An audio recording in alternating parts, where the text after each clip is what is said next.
Hello guys, and welcome back to Summoners of Warrior Championship 2025. Today we're back with the Asia Pacific Prelim, and my name is Sean B. I'll be with you guys today for the entire journey. It's gonna be very fun because for these players today, right now it is the last chance for them to get their ticket into Asia Pacific Cup happening later in the Summoners of War Championship 2025 journey.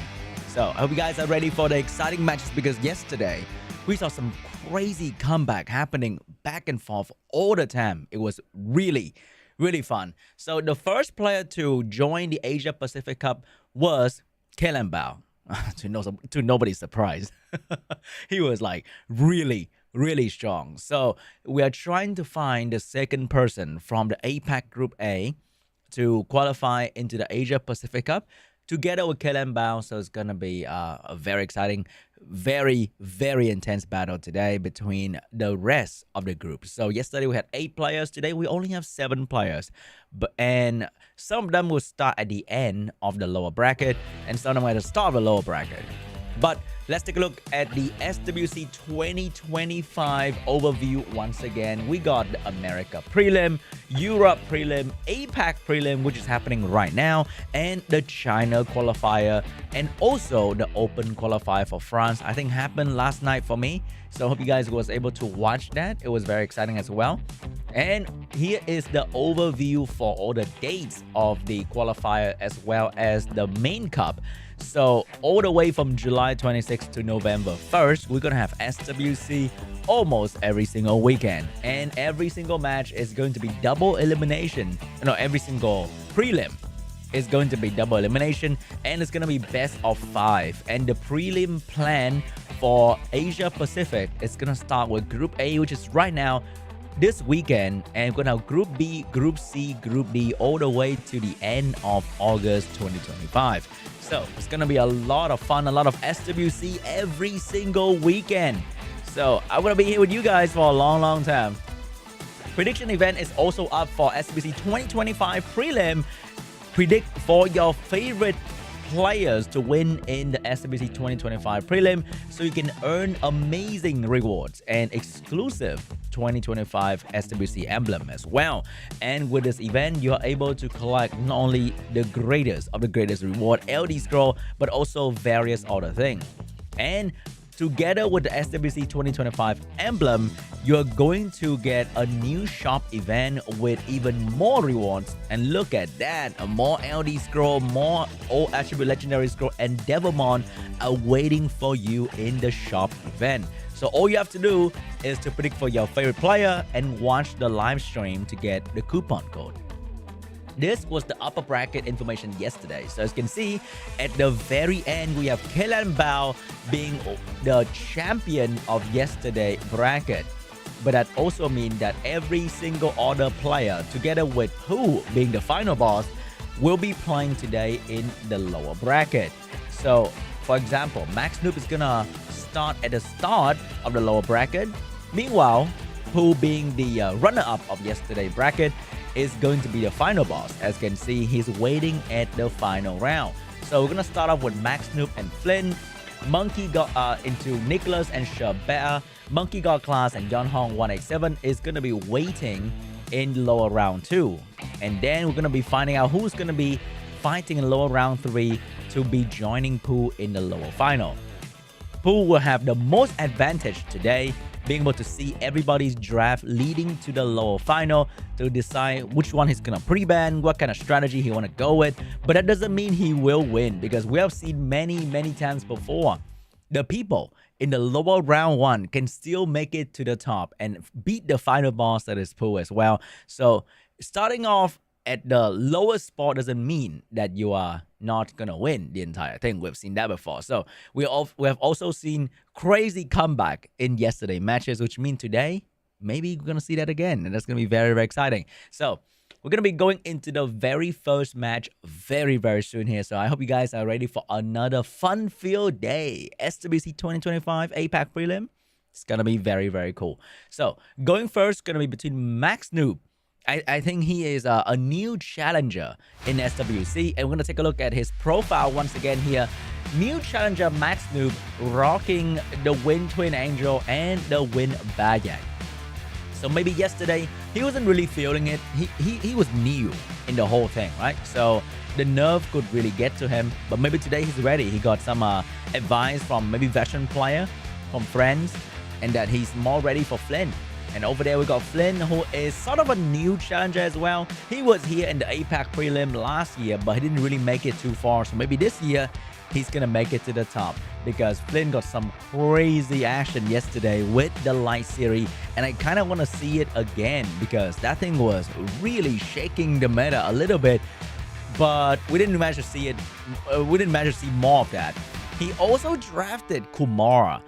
I'm not sure what's that all about. Maybe it's gonna work out today, maybe not. We are not very sure, but maybe Kumar with Oblivion and the Strip and the Heal can bring some excitement to the table. And those are the profile of the two players that we're going to see first today.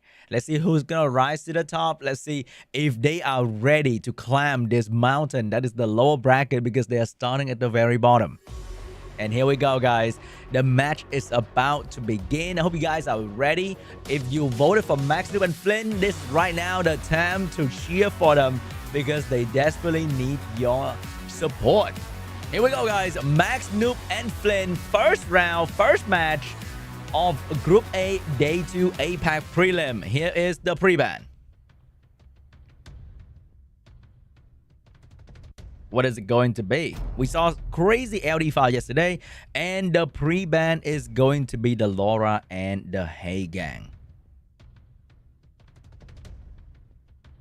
Laura is just like absolutely dominating, huh? For her. Ever since they buff her a little bit too much, they've been nerfing her slowly and slowly and slowly, and somehow she's still in the top. Who would have thought buffing speed and having a 120 base speed is that crazy? First pick for FLYN is going to be Shiho. Honestly, one of the most drafted unit in SWC 2025 so far. And over there is going to be Ciara Jogan. I like how the meta is very aggressive with these like high damage, high control unit. And also the match can end very, very quickly if things go south with like resistant and all whatnot. So FLYN's gonna go with the RGB combo being Oliver, Okeanos, and Shiho. And MAXNOOB is actually going in with an Annabelle and the Ethna. Annabelle is being extremely popular as a water healer bruiser support character in the APAC Group A as well. I kind of like that. And Ethna is probably drafted to counter the Shiho. If Ethna can outspeed, I think stunning the Shiho is not going to be a problem for her. But FLYN is also going very aggressively with the Wunsa. He's trying to get that first turn here. He definitely need another speed lead. That's going to be the Light Hacker for the double 33% speed lead action. What is it going to be for the last pick for MAXNOOB? Man, that double speed lead, double high base speed, and we got Oki, and the Light Hacker is also a very strong follow-up character as well. MAXNOOB's gonna lock in that Pontos. Maybe, just maybe, that's gonna be a Nem Trap Pontos to deal with the Wunsa, because countering the Wunsa with Nem Trap is one of the most popular way to deal with this character. Due to how fast the Wunsa base speed is, outspeeding Wunsa, not very easy. Trapping Wunsa is very, very easy. Here we go, guys. Both locked in the double speed situation, but the Pontos is going to ban out. The Wunsa are going to be banned out. MAXNOOB with the 24% speed lead. Can he contest the first turn against the Shiho? First turn's going to belong to the Shiho here with a skill 3 ready to go, and it's going to be dropped onto the Jogan, getting a beautiful stun. But Ethna is going right after that as well. What is she going to do here? Is he going to put it onto the Light Hacker? It's not easy to stun the Light Hacker with it being very, very tanky and potentially high resist as well. But Okeanos is going to be the target, and he actually landed that stun on the Okeanos. That is unbelievable.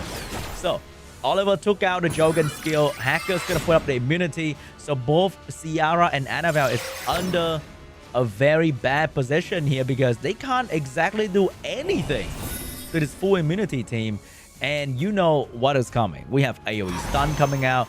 Is that a double wheel Ciara? I just realized that. The Ciara had 2-turn immunity. Whoa, that is very interesting. I've never seen that before. Maybe he predicted this exact situation to happen, so we have a bit more protection on the Ciara. But right now, AoE stun coming out, drop it, and land it on the Annabelle as well. Oliver's gonna drop the increased cooldown time onto the Annabelle, so Annabelle is now fully controlled by FLYN's team. And Cracking is coming out for more attack bar control, and he's waiting to get a skill 3 back so he can drop the slow debuff as well. Bomb from the Ciara. Is it gonna do a lot of damage though? It's gonna be enough.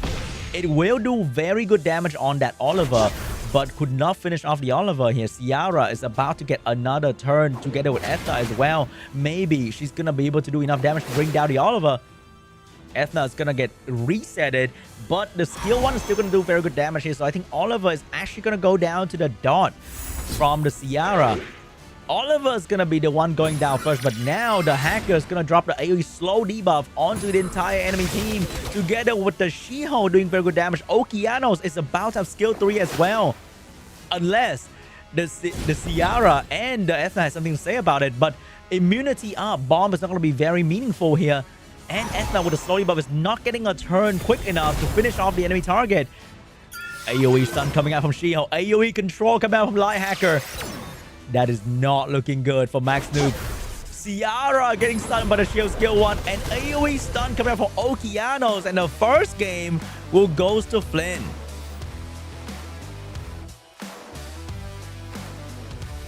Better base speed, the faster control so he can put up the immunity, allow him to gain the victory against MAXNOOB. That Light Hacker just completely dominated the battlefield. The 2-turn immunity shut down both Annabelle and Ciara completely for the very first couple turns. Moving on to round 2. Let's see what FLYN and MAXNOOB decide to do. I think the Light Hacker probably have to be pre-banned, or if MAXNOOB has an answer to the Wunsa, it's gonna be the Light Gojo getting pre-banned, and FLYN is gonna ban out the She-Hulk. She-Hulk is just so heavily contested. If you have it, you gotta first pick it. And if you don't get to first pick it, you pre-ban it. First pick for MAXNOOB, what is it going to be? Is it going to be the Ciara, or is it going to be the Oliver to get the 33%? Because if your rune quality is on the same level, having a 33% speed lead is just going to allow you to get first turn compared to getting a 24% speed lead.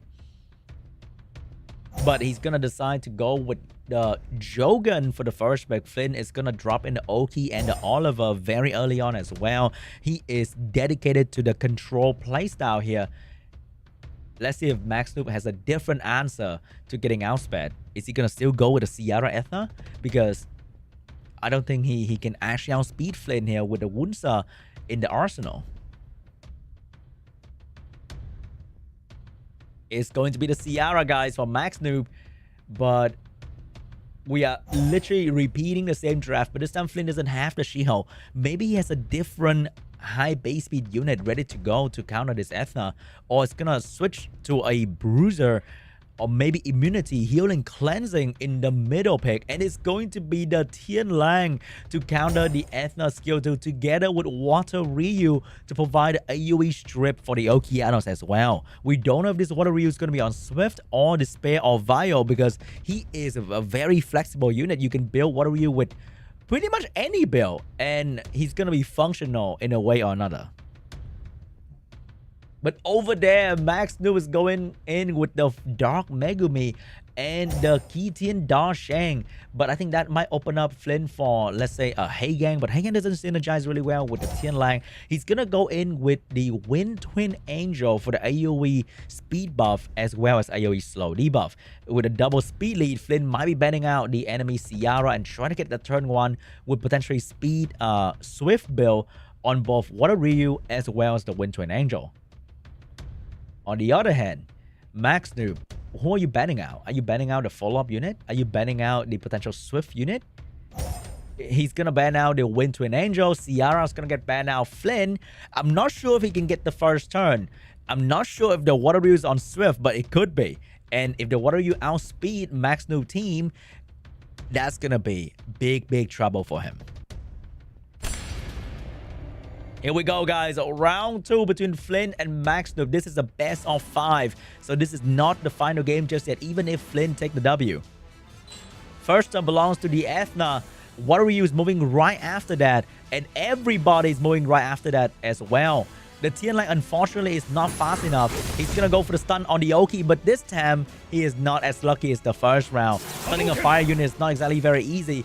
And hold up, he escaped the name trap. He did not go for the AoE. Oki just missed the light monkey. The situation is not looking too good for FLYN. Oh no, oh no, the AoE control, the AoE defense is coming out. And here we go, big AoE coming out from the Dark Megumi. And the Keaton Dashin is gonna drop the AoE control. Hold up, FLYN. What is happening? He missed that reset on the monkey back to back.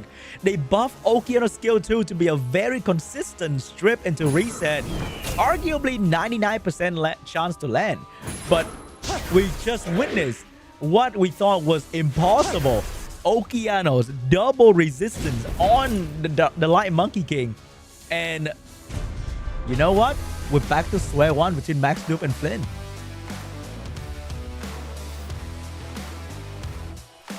Wow. I could not believe that I saw Okeanos skill 2 get double resisted on the Light Monkey King.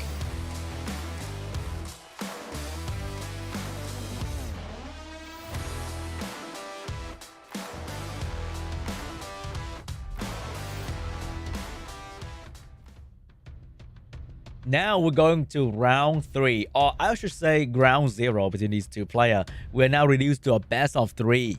Whoever wins the next 2 is gonna be the victor. And the ban is going to be on the Hey Gang as well as the Light Hacker. First pick for FLYN once again. Is he gonna lock in the early Shiho?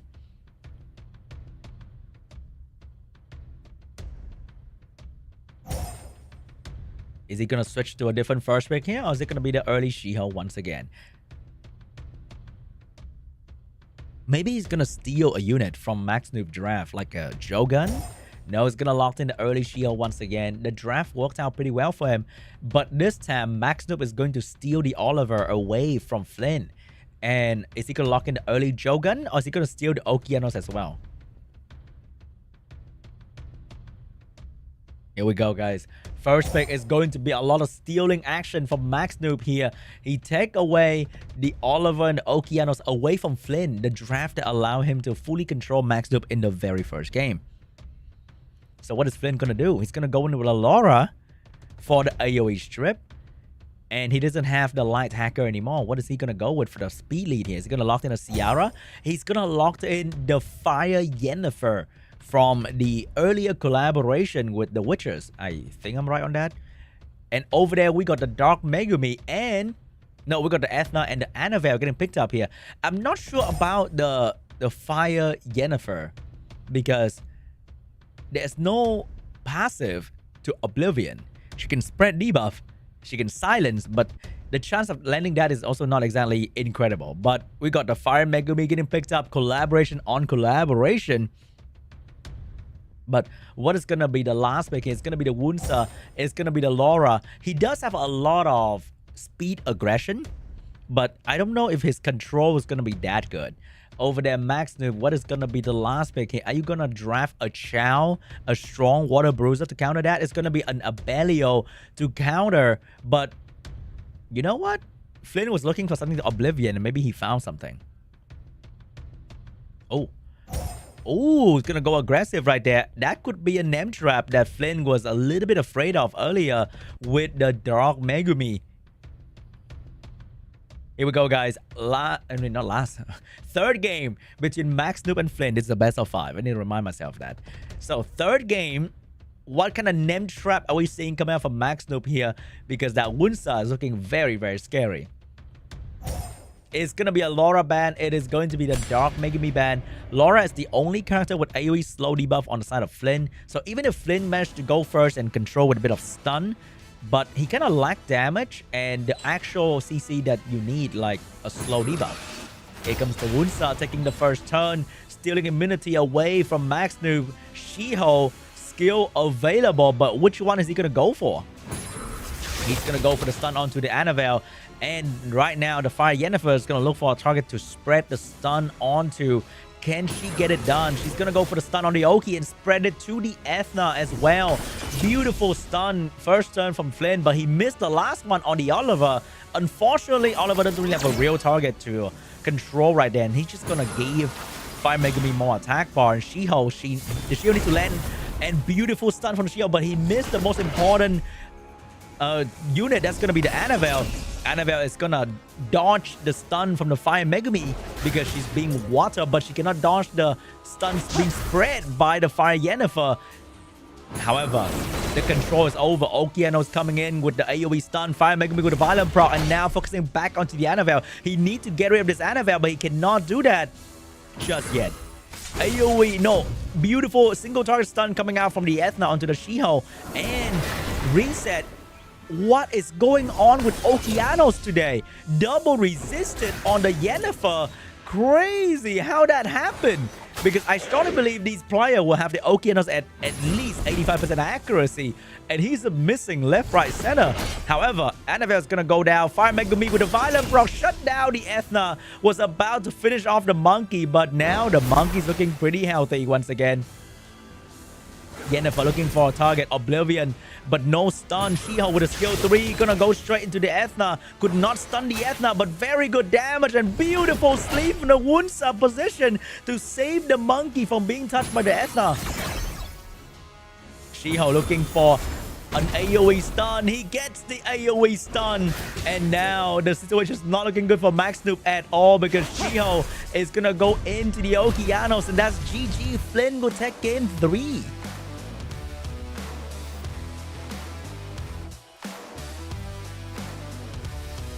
The Annabelle being controlled the entire game, could not get a single turn to provide healing for the team. The constant stun from the Shiho and the Fire Megami and the Fire Yennefer were just unbreakable for Annabelle.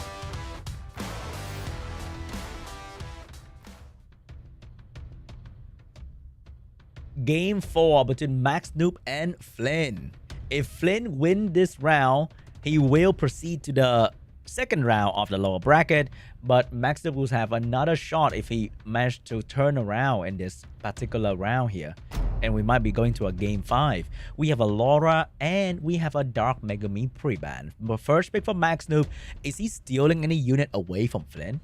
Once again, didn't really work out in the previous round. MAXNOOB first pick. Activating his stealing skill. He take away the Shiho, and over there FLYN is gonna lock in the Oliver and maybe the Okeanos, or is FLYN stealing as well? But what can he really steal? Maybe the Jogun? But he's gonna lock in with what he's very comfortable with. That is going to be the Oliver and Okeanos. Seeing this, MAXNOOB, what kind of option do you have? You can go for CR Jogun. He's gonna steal the Fire Megami from FLYN as well and locked in the Ethna. Seeing all these juicy attack bar boosts, FLYN's gonna lock in the Tian Lang as a perfect counter and a little Josephine sprinkle on top to deal with all the stun coming out from MAXNOOB. And MAXNOOB is gonna go in with one of the most popular bruiser character in the current meta. That's gonna be the Light Pumpkin. But is that gonna be enough though? Because we do have a lot of damage coming out from FLYN, and without a dedicated healer on a little bit of a too late draft for the last pick with the Ella, I'm not sure if this pumpkin is gonna be able to pump enough damage onto FLYN. And FLYN will take a page out of MAXNOOB and locked in the Annabelle last pick, which I think is actually not too bad, especially with the help of the Tian Lang and the Josephine, so that Annabelle can actually do a lot of work. And Annabelle is going to be banned out. The Ella is going to be banned out. Both players will not have a dedicated healer, but FLYN looking like he is providing the better counterplay for MAXNOOB strategy. Alright, ladies and ladies in the chat, gentlemen, we're going in for game 4. And Shiho is gonna start the first turn with a single target strip stun onto the Tian Lang. Beautiful stun right there, providing the turn for the Josephine. I hate Josephine, guys, and I have more reason to do that now. Beautiful 2-turn provoke onto the Ethna, and that's gonna control the Ethna for a very long time because this Ethna is not on a violent build.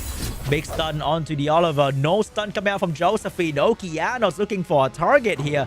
And it is going to be the She-Hulk. He gets the reset onto the She-Hulk. Oh no. Misty looking for a target. That's going to be Tian Lang. Could not get a defense, but could not break the shield. Tian Lang skill 2 ready to go. But is he going to drop it? Or is he going to go for the defense? But he's going to go for the defense, but get revenge by Misty. Beautiful slow debuff. And that's going to keep the Panda down for quite some time. Big stun onto the Seaman right there. Here comes the Monkey. No stun onto the Tian Lang. No stun coming from Josephine. Wow. I'm actually surprised that MAXNOOB is not getting stunned whatsoever with FLYN's team having Okeanos and the Josephine. And he's the one in the driver's seat now. Oh, here we go, guys. And once again, 0 stun coming out from FLYN, which means MAXNOOB can do whatever he wants with this battlefield. He is proccing another stun, and Josephine still not stunning anyone after performing that skill 1 at least 4 times by now. Absolutely 0 stun coming out from FLYN, and this Misty is doing so much damage onto the Tian Lang. The Tian Lang is actually about to go down very, very soon here, and the Tian Lang is the one keeping these attack bar gain character in check. Oh, that Violent proc though, that could change the game. Defense break onto the Misty right there. And Impulse gun onto the Shield, resisted. But this Josephine can buy some time for the team with the provoke onto the Shield. If Shield stun is going to be really bad for FLYN. I mean for MAXNOOB. But maybe, is he going to stun and trigger it? He's going to stun and trigger the Josephine. But the Josephine can now be stunned by the Shield unless you get a Violent proc here. Josephine finally stunning. Josephine finally working big damage onto the Misty, and more damage coming out with the Tian Lang as well. Oh, but the counter, the damage, but the Violent proc from the Tian Lang. Big damage onto the Light Pumpkin. More revenge coming out, but that stun that I was waiting for. And now the Josephine getting another turn, taking down the Pumpkin. Suddenly, MAXNOOB is not looking so good anymore. Defense break is on, but Josephine is gonna keep moving forward, and there's nobody stopping her. And that's GG. FLYN will take game 4.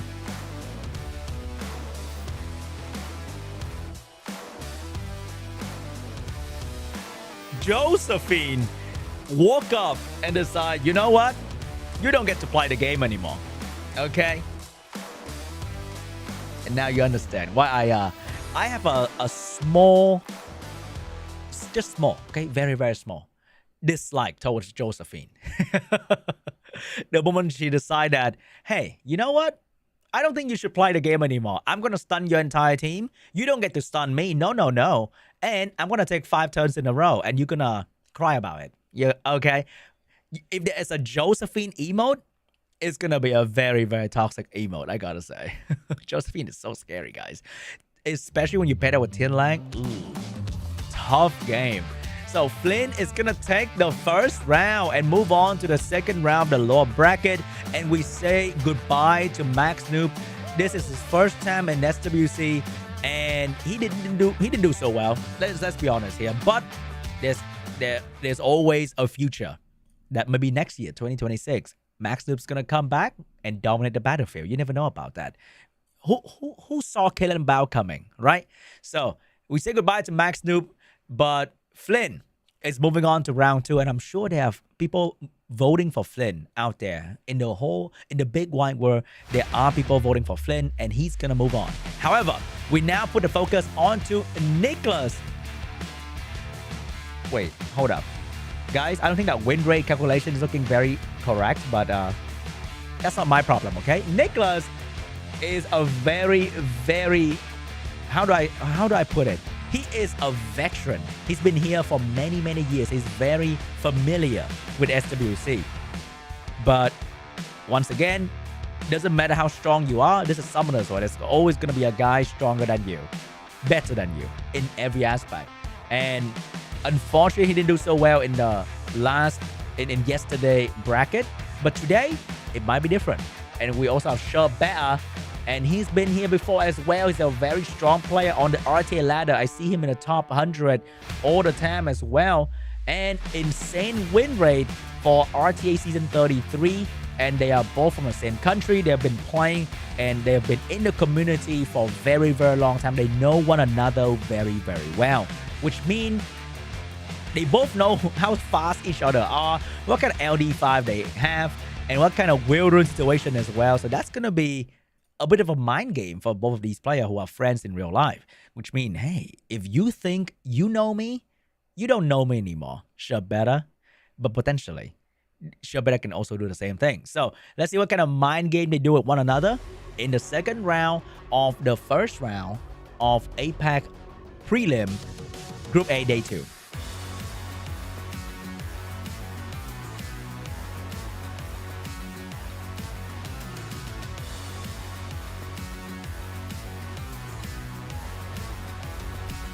By the way, guys, just want to give a big shout out to the chat right now. I can see you guys typing. I can see you guys are watching. Thank you so much for watching SWC 2025 and supporting the esports scene of the game.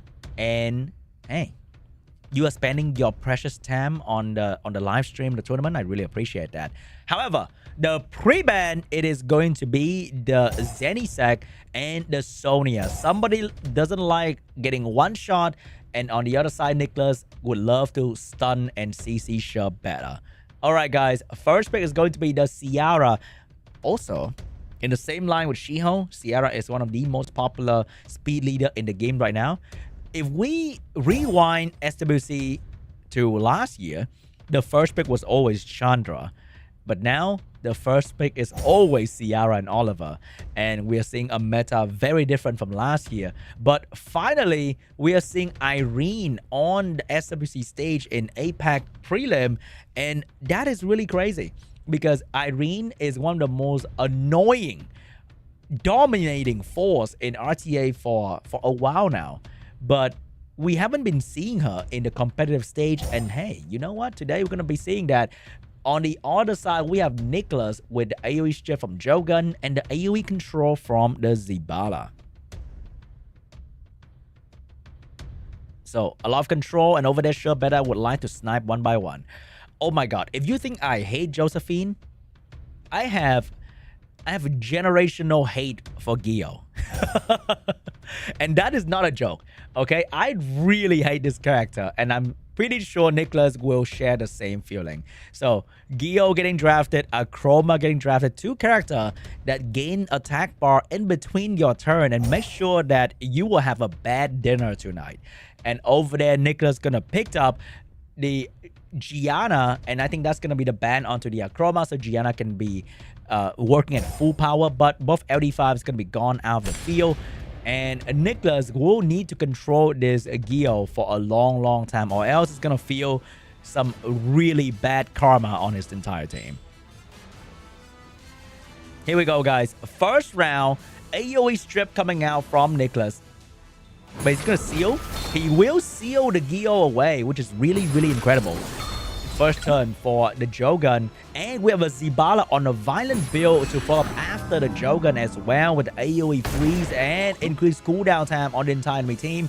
Follow up is going to be Rain of Stone onto the Ciara, locking her down as well. And Oliver with the pushback is going to take away Ella attack bar, because if anyone over there violent proc and has a skill to use, that's going to be Ella. Because the rest of the team got increased cooldown time. So even if they get a violent proc, it doesn't really matter. So now Okeanos is going to drop even more damage onto the Ciara here. But remember, guys, the seal on the Gio is not forever. She is going to come out of that seal and it's not going to be very, very scary. Unless the Okeanos has a stun ready to go right after that. Oh, that is a decreased cooldown time for the Jogun, so that the seal is going to come back. But is he sealing anyone right now, though? He is going to miss. You know what? It was bound to happen.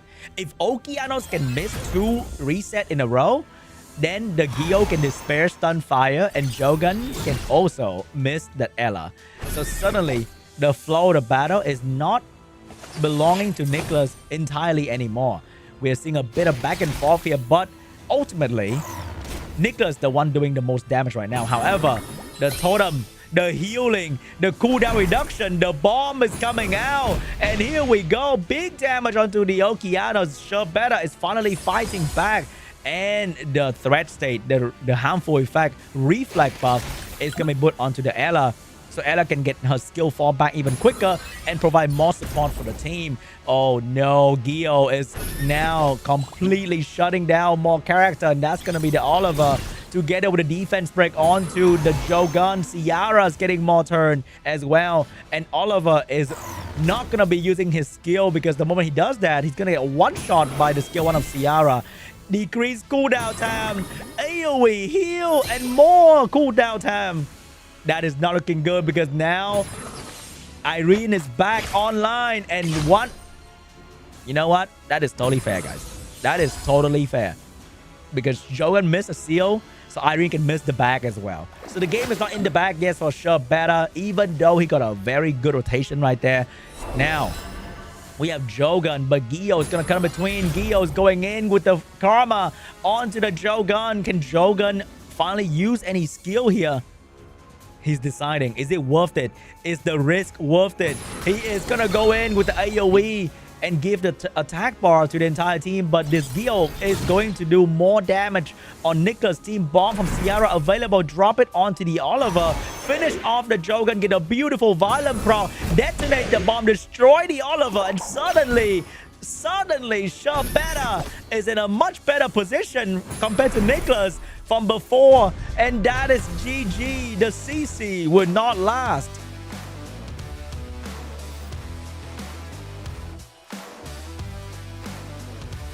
GG.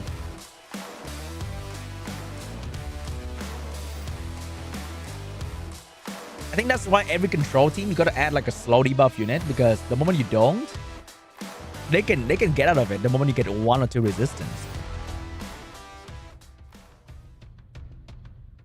Moving on to game 2. Let's see what's gonna be the pre-ban this time around. I can smell an Ella pre-ban. Maybe an Ella pre-ban at some point. I am very scared of the character, guys. No, it's going to be a Nephthys and a Light Gojo pre-ban. Both LD speed leader, and first pick is going to be for NICKCLAS.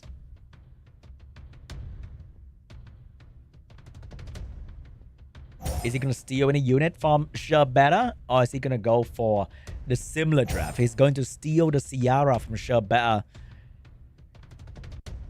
And SHERBETA is going to switch up with the Oki and the Oliver.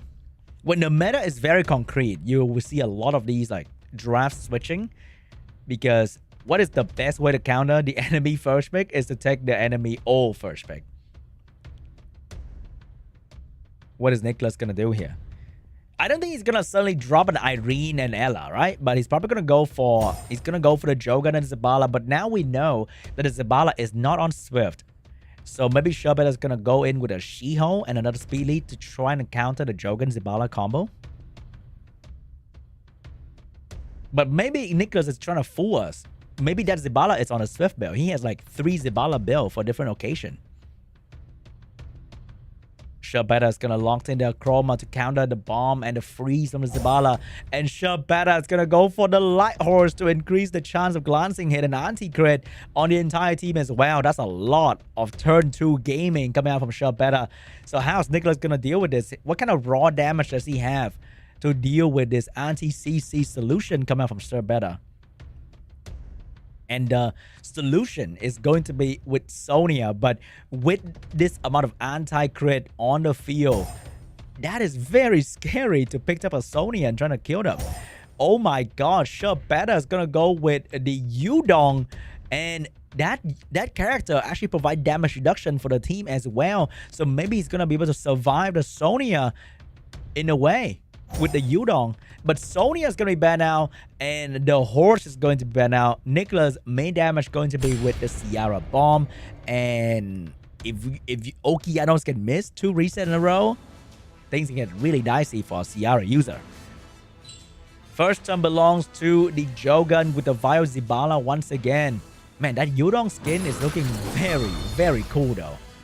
I gotta say, he looks badass. Water Twin Angel. looking for an opportunity to AoE stun maybe or defense break. AoE stun coming out, 0 stun from the War Twin Angel. Chroma getting enough attack but to land a silence on the Jogun. And now AoE freeze coming out from the Zibala. Bomb coming out from the Sierra with attack buff by the... As I was saying, if Okeanos can miss 2 times in a row, and as a veteran Sierra Gianna enjoyer, I wouldn't say I was surprised at that. That was a normal occurrence. Okay, that was the dailies, the whatever. It happens all the time. And now the main damage coming out from NICKCLAS is going to be gone for a little while. And SHERBETA is going to be trying to control NICKCLAS team and also bring down the main damage. That's going to be Sierra. More pushback coming out from the Oliver. More control coming out. And there's nothing that NICKCLAS team can do to get out of the situation. Big damage and healing coming out from the Yudong as well. The situation is not looking too good. NICKCLAS can get a turn, but he doesn't have any cooldown. And the game doesn't look very good with the Chroma and Yudong allowing the team to do even more damage. And Oliver with skill 3 available once again. And he's going to drop it onto the Zibala. Chroma will now keep pumping damage onto the Sierra. Sierra has a small window, but she could not utilize that window right there. And more control from the Oliver. Big damage coming out from the Yudong. Sierra's about to drop. And the moment Sierra drop, this game might be over for NICKCLAS. And I think that might be GG, guys. But you never know. What if a Chroma fails to kill? A Chroma will fail to kill, but Okeanos is there to finish off the job.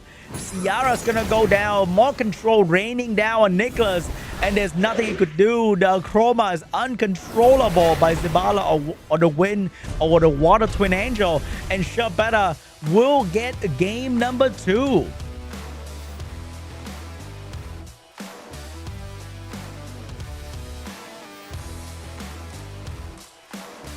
Moving on to game 3 between NICKCLAS and SHERBETA. SHERBETA demonstrated he can play different kind of style. Being a very flexible drafter is an important quality for a pro SWC player. He can play the Sierra kind. He can go in with the Oki and the Oliver kind. He got a Chroma. He got Nephthys. He got Irene Ella. The amount of depth that he has in his draft is incredible. And now we're back with the Zenisac pre-ban, but SHERBETA is going to pre-ban the Viva Shell on the side of NICKCLAS. SHERBETA with the first pick. Is he going to go in with the Sierra?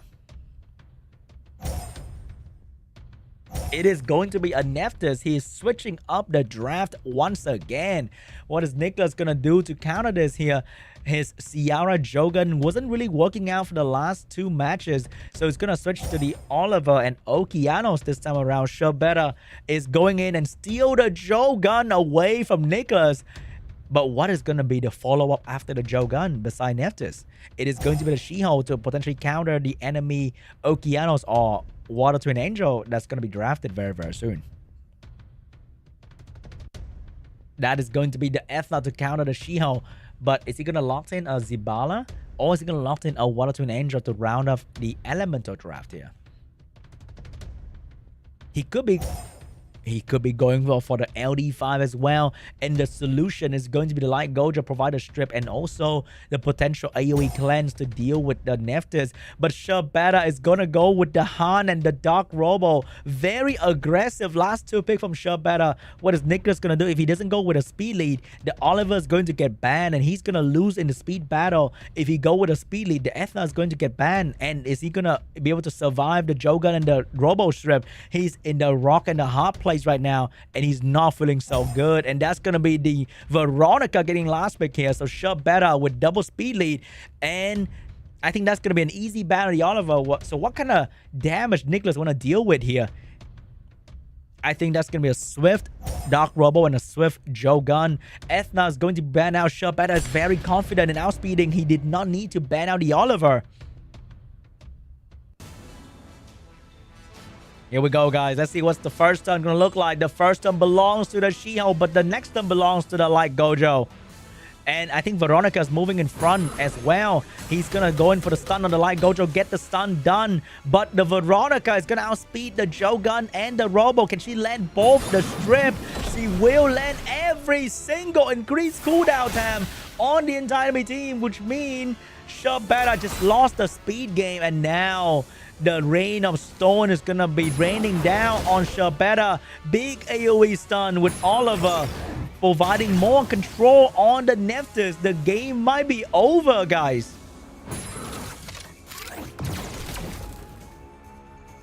Man, I thought he was going to be very confident in the speed, but he banned out the Ethna just to get outsped by the Veronica. And now AoE cleanse from the Gojo is going to allow the Okeanos to provide a skill reset onto the Shiho right there. And seeing the speed, I think both Jogan and Robo are on Swift, which means they're not going to have a very fun proc out of stun moment here. And the Oliver is controlling the Nephthys fully. There's nothing much that SHERBETA can do at this point. Oh my god. More control coming out from the Oliver. AoE dot coming out from Veronica. AoE damage coming out from the Gojo. And that is GG. We're going to the game 4.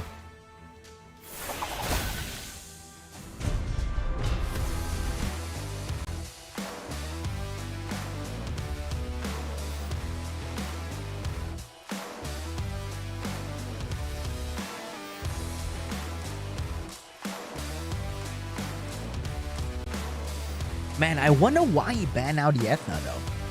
But hey, no point crying over spilled milk. So we're going to a game 4. I think SHERBETA, if he wants to lock in the last game, he might want to lock in that turn 2 position once again.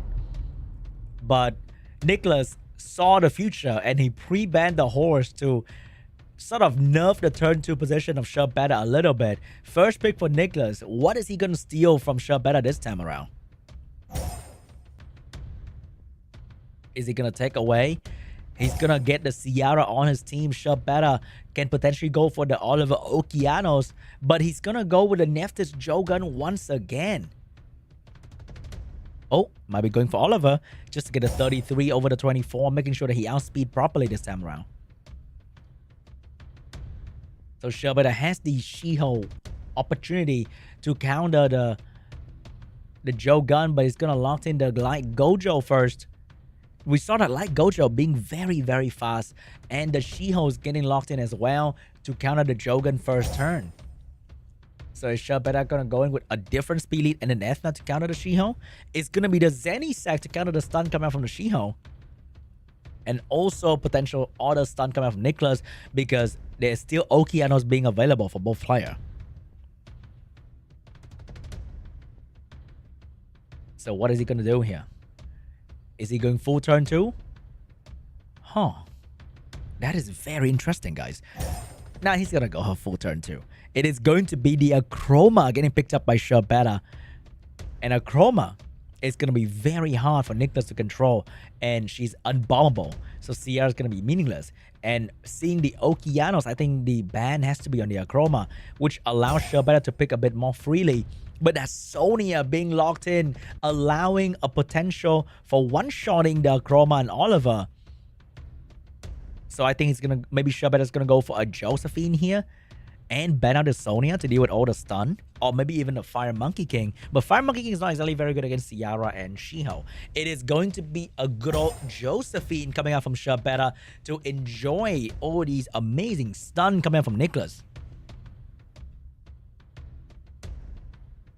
I think that's going to be a Sonya ban and maybe an Akroma ban, because Akroma pretty much counter. Oh no, it's not going to be any of that. It is going to be a Josephine ban and an Okeanos ban. Can SHERBETA survive the Sonya, the nerf Sonya, by the way? First turn belongs to the Shiho. He's going to go for the stun right there. It's probably going to be onto the Jogun to block the strip and the attack buff coming out. And the stun landed beautifully onto the Jogun. But the Oliver did not go down to the Sonya because of the recent nerf in the balance patch. And the Gojo could not finish off the Oliver. But unfortunately, there's nothing much Oliver can do to survive the upcoming damage coming out from the Ciara. Bomb is going to land it. Oh, that healing though. Maybe that's gonna be enough, but they also nerfed the healing of Puppet Master, but the Puppeteer healing skill 1 is not as good as before, and Oliver did not get healed for too much, and he gave free attack bar to the Sonya as well. Once again, NICKCLAS bomb just not landing on the enemy. This Ciara is not finishing off the Oliver as well, but Oliver's finally gonna go down to the Sonya damage. Shiho will be dropping even more control, but remember, this Zenny's out of the field, so the stun might not be very, very good. This Ciara is proving to be very tanky and take the damage from the Acroma just fine, even with a Violent Pro on top of that. Ciara bomb finally landed onto the Jogun, and that is gonna be what allow the Ciara to do very good damage on the Jogun here. Only 11,000, which means the Ciara is extremely tanky, but that also allowed the Ciara to take all the damage coming out from their Chroma just fine. And that is not looking good for SHERBETA this time around. The Sonya was doing so much damage, took out the Oliver way too quickly, and the Chroma is not doing a lot of work against a very tanky Ciara. Ciara is gonna miss another bomb onto the Zenny, but she will not miss the opportunity to finish off the Acroma. That might be GG, guys. We are going to a game 5, surprisingly.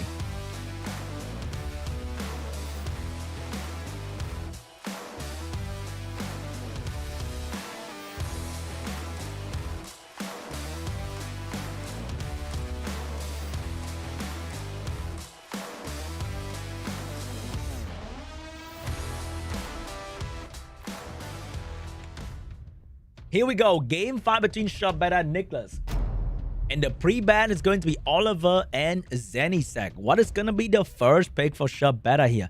Is he going to lock in the early Shiho once again? Or is it going to be the Nephthys Jogun angle?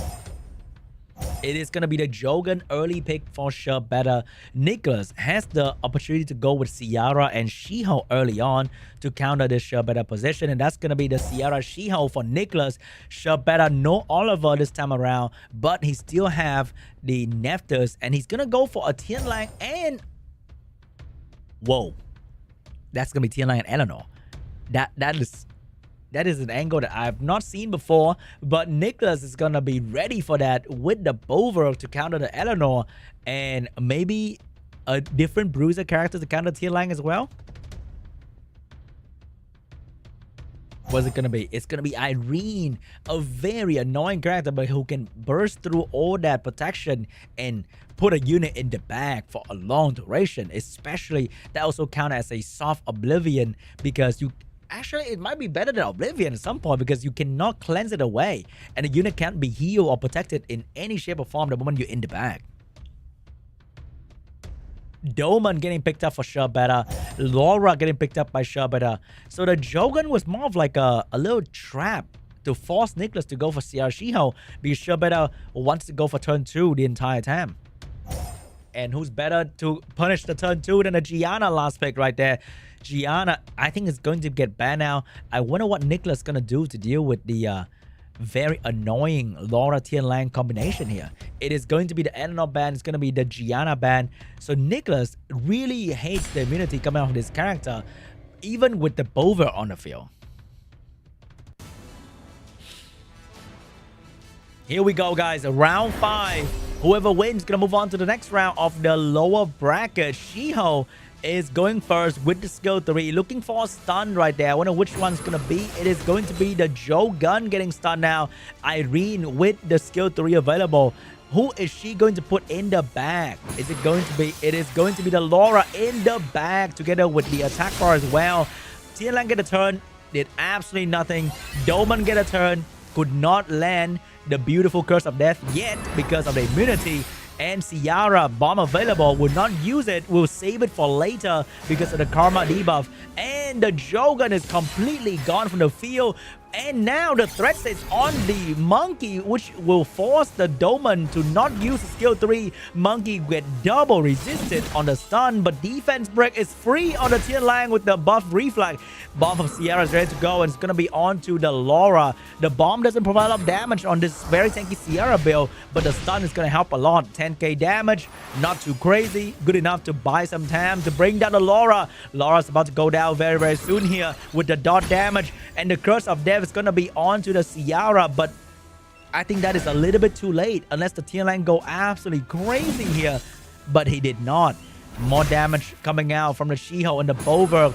This Tian Lang is gonna go down as well. I think this might be GG, guys, because Doman is not a solo hyper carry, and the Laura is gonna go down to the dot as well. And NICKCLAS is moving on to the next round. A reverse sweep from NICKCLAS.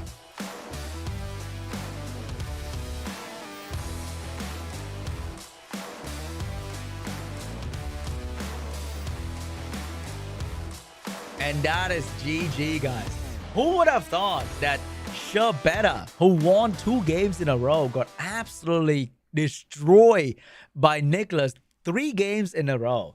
Oh my god. He switched up his draft, I think, a little bit too much. And then it just kind of doesn't really work out anymore, unfortunately. So the next 2 opponents to move on to the next round are going to be FLYN and SHERBETA. They will be fighting their respective opponent in the second round. I think we saw MONKEYGXCLAS waiting for FLYN in the very first match. But before we go to the second round, we're going to have a very short 10-minute breaks here for the players as well as the caster. That's just me. But hey, it's time for you guys to maybe catch a toilet break. Maybe you want to grab a snack. But here is the result of the very first round here. SHERBETA starting off with 2 amazing W, just for NICKCLAS to come back from all of that and get the final victory over SHERBETA.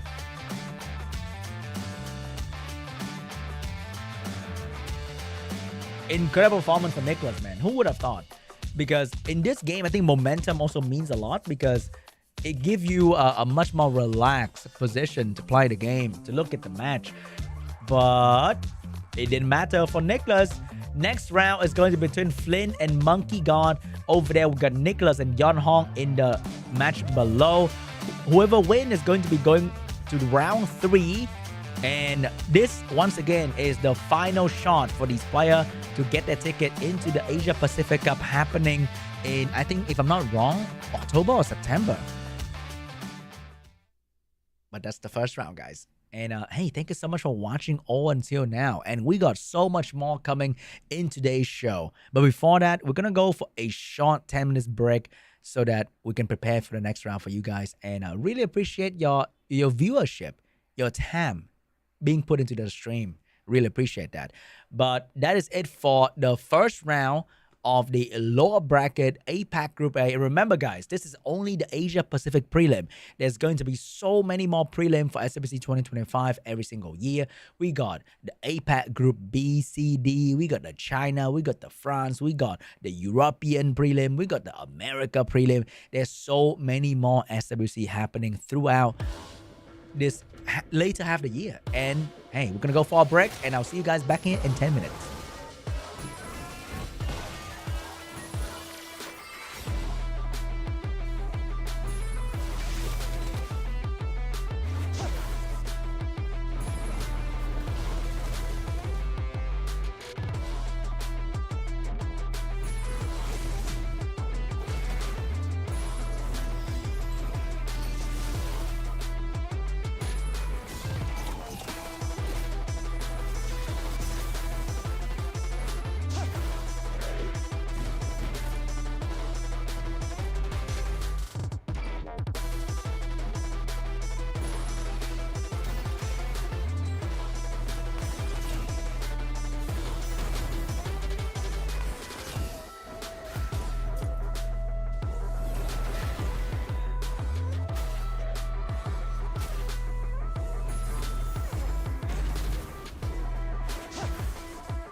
Hey guys, and welcome back to Summoners of Warrior Championship 2025 Asia Pacific Prelim Group A Day 2. That is a long name.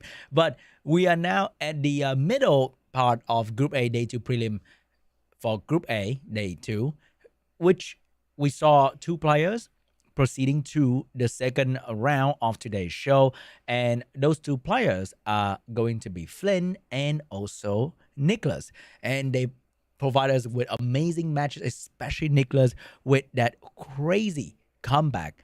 So I wonder if NICKCLAS gonna keep winning in the next round, and is FLYN going to destroy the next opponent to move on to round 3, or these middle bosses, the mid boss of today's show, the MONKEYGXCLAS, is going to stop the show like right about now. But FLYN against MONKEYGXCLAS, I wonder who's going to come on top. So FLYN did not win in the first day, but FLYN won first time in the second day. And maybe FLYN is going to win all the way to the final, and he's going to defeat Pooh as well. You never know, because it has happened before. A player from the bottom of the lower bracket can still become the champion of the second day. So here we go, guys. FLYN and a MONKEYGXCLAS is going to be fighting for the first match of round 2.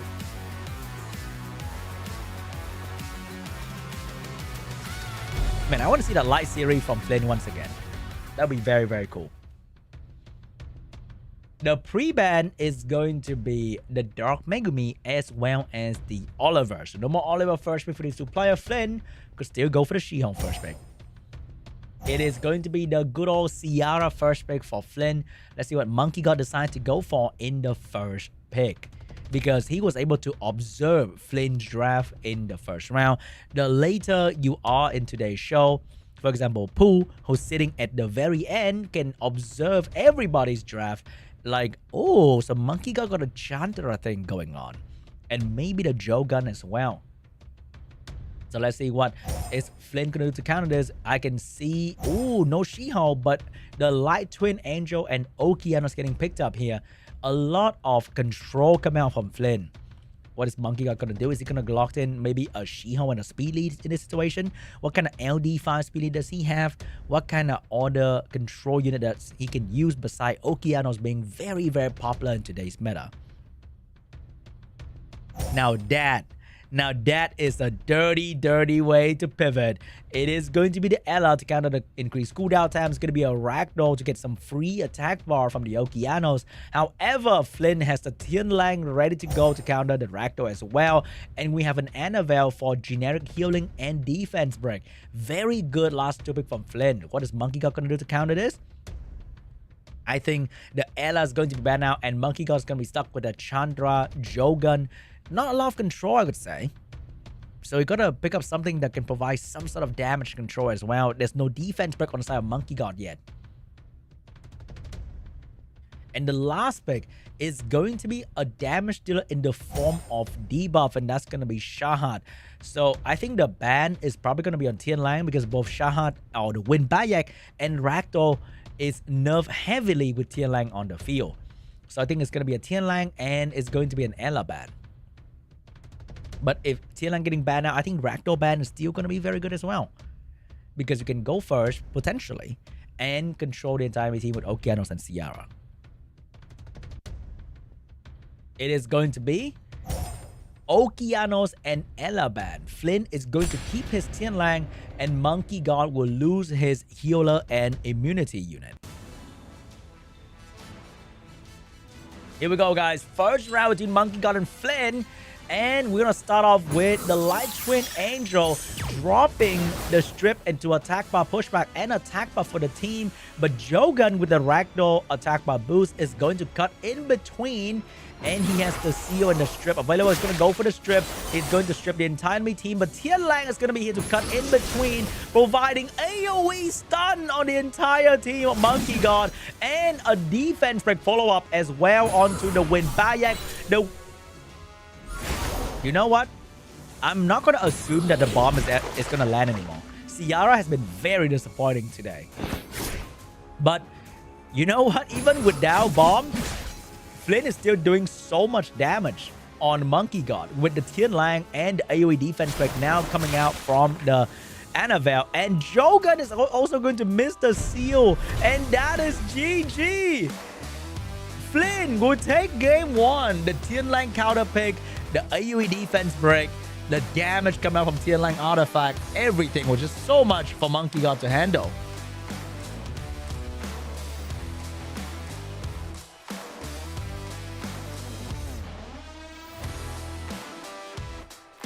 How can Ciara miss bomb every time? I cannot believe that. Pre-ban. This time it's going to be Tian Lang and Gianna. Very, very solid pre-ban, especially if Monkey God is running in with attack bar increasing unit. First pick for Monkey God. What is it going to be? First pick is going to be good old Oliver, and FLYN can also go with a Ciara Light Twin Angel. We saw that the Light Twin Angel of FLYN outsped Monkey God Jogan. So in terms of having a Swift set on a 100 base unit, FLYN got a speed advantage here if we're on the same speed leader ground. But however, Monkey God is rocking the 33% at the moment, so I don't think it's going to be too easy for FLYN to outspeed Monkey God. The Josephine getting picked up here to counter the stun coming out from the She-Hulk as well as a Ciara. And would you look at that? Would you look at that? That is a face I haven't seen in so long. That is going to be Raccoony getting drafted by FLYN in SWC2025 and another monkey to play against Monkey God. Double monkey action. One can stun you and one you can't stun. Can also stun you occasionally. What is Monkey gonna do against the double fire bruiser? He's gonna pick up an Ella for healing and Irene to seal them in the back. However, Irene rely on landing the back, and you saw just now, if Jogan can miss a seal and Ciara can miss a bomb, Irene can also miss the back. What is FLYN gonna do here to counter the calming damage coming out from Irene? That is another unit that can't be stunned. The modern day Mei Ho Wong Misty, the light pumpkin. So what is going to be the ban? I think it's going to be an Irene ban so that he can take away the cooldown reduction from Monkey God's team, and that unit is going to be the gel that binds everything together. Ella is going to be banned out, and Raccoony is going to be banned out as well. FLYN lost a dedicated healer. Monkey God also lost a dedicated healer. Now, first stun's gonna belong to the She-Hulk, dropping the stun, missed the stun on the Jogan, which means the seal is gonna seal away the Mei Ho Wong. Now in the drawing, and oh, that is a bad miss on the Ciara, but Irene can also take away the Misty. This is one of the most annoying things. You know what? I'm gonna shut up. I'm sorry, come to us. I know you hired me to do this, but I'm gonna shut up right now, bro. Like, really? Really, Irene? You gotta be doing that? That was supposed to be this beautiful double seal 2v4 situation, and you can't even do that. Anyway, guys, Irene deserved that bomb on her face right now, and Misty is gonna start moving and doing some good damage. Because I don't think there's a lot of control from the side of Monkey God for this Misty here. And remember, guys, the seal is good, but it's not forever. Which means the Fire Monkey is going to come out of the closet very, very soon here and start unleashing some monkey business on the enemy team. Oliver trying to do some control, but I think it's a little bit too late. Now the slow debuff getting reflected on the Misty. And the monkey is finally out of the jungle. But Jogan will have the seal back very, very soon. Can the shield stop the entire... Oh, the shield good. But the Josephine gonna get a beautiful proc right there. And stun the shield as well. And get another turn from the stun of the Irene. And the provoke is available for the Misty or the Mei Ho Wong. And the provoke's gonna land onto the Mei Ho Wong. No stun. Beautiful violent proc. No stun once again from the Mei Ho Wong. But... the Mei Ho Wong stack is all-time high now. We have two speedy bruiser that can both defense break and do amazing damage. No stun coming out onto the Irene. Irene cooldown is way too long without Ella, so she's not going to provide any value for quite some time. And Josephine is still moving. Beautiful stun onto the Ciara, but right now, both Bruiser are looking at the Irene, and they are dropping some crazy damage on her. Look at the attack bar of the Mei Wong. He took a, oh wow, double resist from the Oliver. That is not looking good, and I think Irene is about to go down very, very soon here. And Irene is one of the biggest source of damage for Monkey God, and she is not doing that at all. Beautiful resist from Irene so that the Josephine cannot get a free shield to save her. Not good for Irene, man. She resists the worst thing ever. And now Ciara, bomb available. She is going to drop that bomb onto the Jogun and also take out the Irene at the same time. The bomb is going to take out the Jogun as well. The monkey is waiting in that seal, waiting to be unleashed. And that is going to be GG. I think FLYN will take game 2 as well, because there's no way Josephine's going to be able to handle this monkey and the Misty. They are both immune to stun and do so much damage onto the Josephine. GG. Round 2 belongs to FLYN.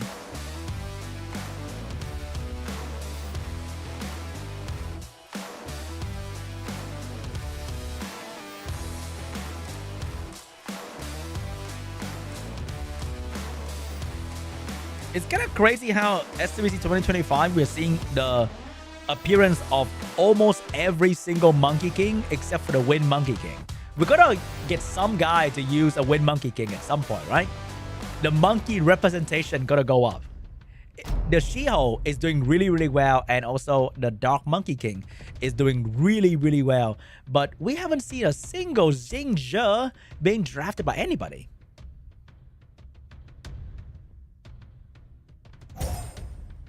Oliver getting first pick. Double Light Nat 5 getting pre-ban. Ella and the Light Twin Angel. Monkey God get the second pick right here. Can potentially go for the Ciara Jogun angle. But so far, the Jogun hasn't been serving him really, really well. He's going to go for the Chandra. He does have the Ragdoll card, but I don't think that's going to work too well against FLYN. We got the Chandra. We got the Wind Bayek getting drafted first. Am I watching a Siege offense attack here with these two being drafted first? Very, very strange first pick from Monkey God right there. FLYN has the Laura, flexing the Okeanos and the Laura. Could be going into with these character, and he has the Tian Lang to support the Laura after that, but he's going to go with the early Tian Lang as well, because the attack bar gain from the Chandra and the Wind Bayek is going to boost this Tian Lang attack bar to sky high. Monkey God finally drafting a god of monkey. The Mei Wong is going to be drafted by together with Gianna, so he's going to have a very solid counterplay to an entire team of FLYN. He just need a bit of support for this monkey to solo. He's locked in that Gianna and the Tian Lang getting drafted. The Ciara getting picked up as well very fast. It's like FLYN has been waiting for this moment. How's he going to counter FLYN's turn right there? Maybe he's going to ban out Okeanos, pick up like a Fire Cassandra to kind of between a one-shot Ciara. It's going to be a Juno, beautifully drafted by Monkey God in the last pick here to counter the Laura, the Oki, being very hard to control for the Oliver. Overall, a very solid last pick coming out from Monkey God. I think that has to be banned out, and the Laura is going to be banned out as well. So Monkey God, if he gets turn 1, he can stun the entire team with Gianna, but is that Gianna on a Swift or a Violent build? First turn belonged to the Okeanos with the skill 2. We saw him miss, but this time he won't. He scared me a little bit right there. Take down the Gianna skill, and Oliver with the skill 3. Pushing back the attack bar of the Gianna. Ciara with the bomb ready to go. After that's going to be the Tian Lang as well. Bomb onto the Fire Monkey King. Is he going to be able to survive that? Tian Lang with the skill 2 going in. Beautiful stun onto the Chandra, which means no slow debuff on the entire team of FLYN. And now Shad's going to go in with the dot, and the silence landed onto the Ciara, but it's a bit too late because the bomb is already out. Now Oliver is gonna take away the Chandra attack, but could not reset the cooldown tab. But the Oki is gonna drop a lot of stone, and that's gonna stun all of Monkey God's team. Ciara trying to get a bit more damage onto the Monkey. Monkey's losing a lot of health. Monkey looks like it's gonna about to go down to the bomb, and Monkey is gonna go down to the 20,000 bomb damage. Okeanos fully reset the Chandra. Ciara doing more damage onto the Gianna. Gianna is about to go down to the Tianlang damage as well. There's nothing that Monkey God can do to stop the Gianna from going down. Another one bite the dust. Ciara looks like she's about to go down, but she did everything she needs to do. And now Tianlang with the skill 2. Not gonna use it. Gonna go for the defense break right there. Winbayak trying to do some damage, trying to provide a silence. It might be enough to control the Oliver, but not that much. The Tianlang's getting so much attack bar from the Winbayak. Big stun, huge violent proc for FLYN, and this might be GG. The damage from Okeanos is too much for this guy to handle. More damage, and FLYN is going in with a 3-0 against Monkey God. GG, 3-0 FLYN. Impeccable performance today. I like that. I like that, FLYN. Wow, dominating every single round. Beautifully drafted. Just amazing play in general come out from FLYN, and I'm very, very happy to see that. Unfortunately for Monkey God, his journey in SWC 2025 will have to come to an end, and FLYN is the one to do so. This is a competition. There's going to be a winner, there's going to be a loser, but hey, Monkey God did well. He tried his very best. He made it to the SWC 2025, which means he is on top of so many other players. It's just that in this kind of tournament, everyone is so incredibly strong and well drafted and crazy box depth and rune depth and unit depth, and it's just so many factors.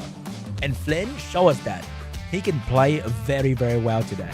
And FLYN will move on to round 3 of the lower bracket. Who's he gonna fight? We shall find out in the next match.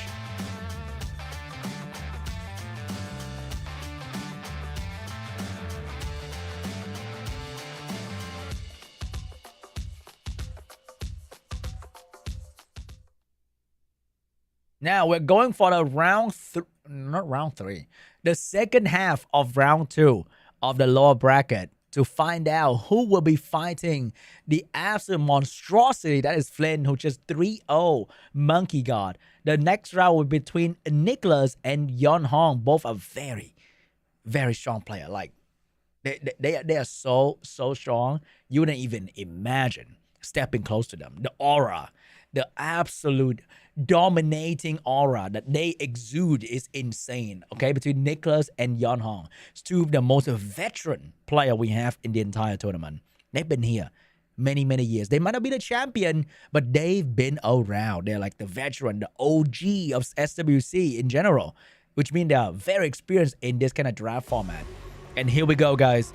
The music just started, and the matchup is about to happen between NICKCLAS and Yon Hong.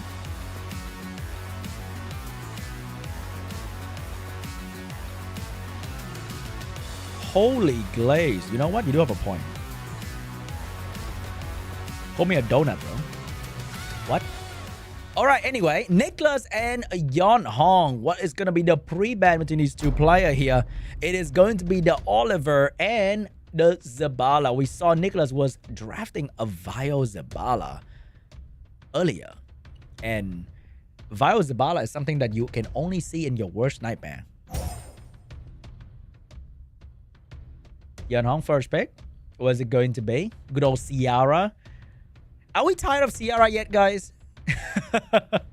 Are we tired of Ciara yet? Maybe not yet, yeah? Ciara's gonna be here with us. Ciara has been here with us since... I don't know. I think she used to be a pretty bad character, and then they buff her to explode bomb or something. And ever since then, Ciara has been one of the strongest, most dominating, most popular Nat 5 damage dealer in this game for such a long time.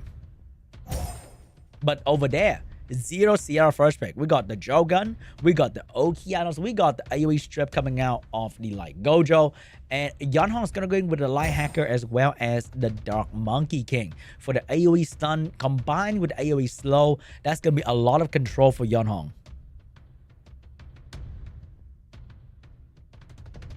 What is NICKCLAS going to do to counter this? Anti-cleanse is very strong against things like Josephine or Juno. That buff to the Dark Monkey might be a small step in the balance patch, but it's going to be a big impact in the overall meta, baby. NICKCLAS is going to be going in with Fire Megumi and also the Blue Monkey King.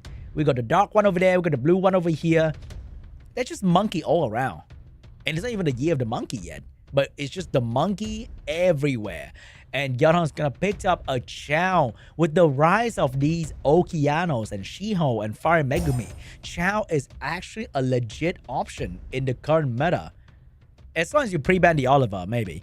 But Chao, very good last pick right there, combined with the modern day Mei Hwang as well, which is going to be the Light Pumpkin to provide the damage and the defense and the slow debuff. Very, very scary. Etha is going to be drafted last to deal with these damage dealer, and Deathna is going to be banned out. Chao is going to be banned out as well. Both rocking speed lead. However, Yeonhong is the one with immunity, but NICKCLAS is the one with the AoE cleanse. Which one is going to come out on top? Here we go, guys. First turn for the Shiho as usual. And it's going to go for the skill 3 onto the Jogun. Get a beautiful stun onto the Jogun right there. Next up is going to be the Light Gojo with the AoE strip and attack bar pushback. Managed to strip the Light Hacker, but no pushback right there.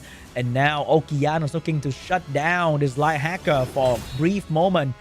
Because the moment this thing go, not fun.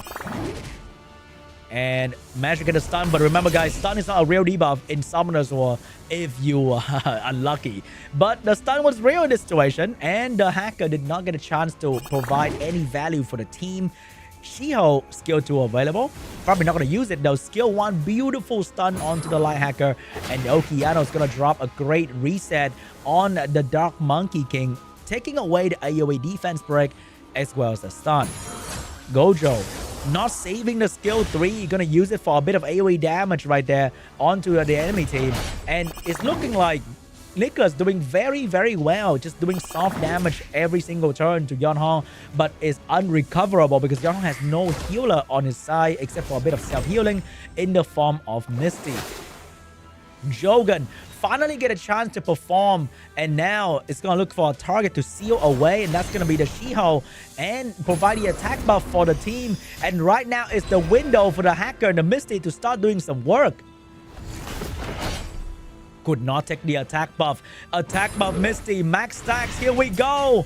Could not take down the Fire Megumi, and right now nobody's proccing anything whatsoever. Jogun is gonna go down to the Gojo AoE, and Okeano skill 3 is about to go up as well. If he get a good old additional turn, that might be bad, but no extra turn for Okeanos. The monkey is gonna take down the Fire Megumi. Gojo's going in. This Light Hacker is constantly being stunned by NICKCLAS, and there's nothing that he can do to provide the value for the team. That is not looking good for Misty. Misty taking more damage. Shiho providing his own support. And now Okeano's gonna take care of everybody else. Misty, the last one standing, but it's just not looking like that unit is gonna be able to solo carry Yeonhong to victory here.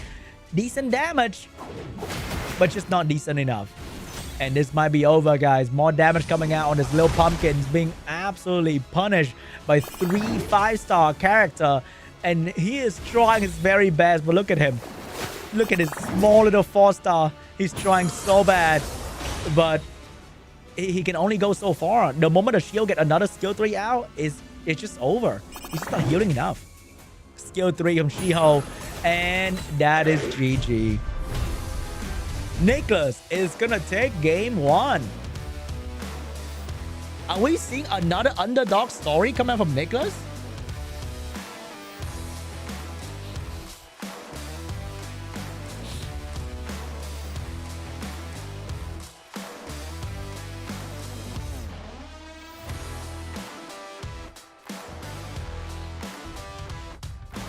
Round 2 between NICKCLAS and Yeonhong. Both have been ranked 3 in the game before. Very, very high rank for these players. Pre-ban is going to be Ciara and Light Gojo. First pick for NICKCLAS. Is he going to take the Oliver? What is it going to be for NICKCLAS first pick? It is going to be the Oliver. Once again, another unit that we have been dealing with for millennia at this point. It's like he's there in every arc of Summoners War since the day he got buffed. We got a good old strip with Zibala as well. Remember, this Zibala is on a violent build, so maybe it's going to be moving after the Laura to provide AoE freeze and increase cooldown time.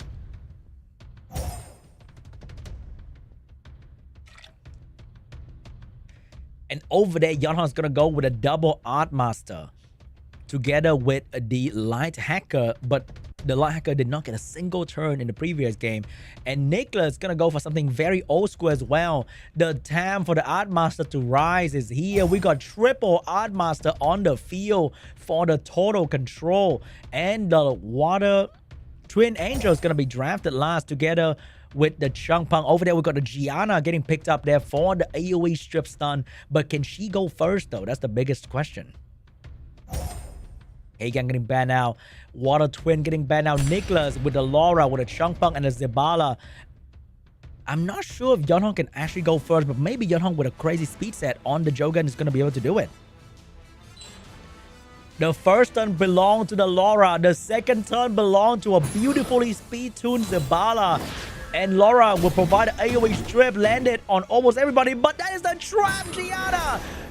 Oh my god, the Gianna trap herself with the Mist Bomb, but the beautiful stun come out. The Changpeng is here to stay though. The Changpeng is going to be able to provide the AoE pushback, and that's going to take out a Gianna. Trap Gianna is one of my favorite ways to play with Gianna, but unfortunately she could not do the thing that she was designed to do.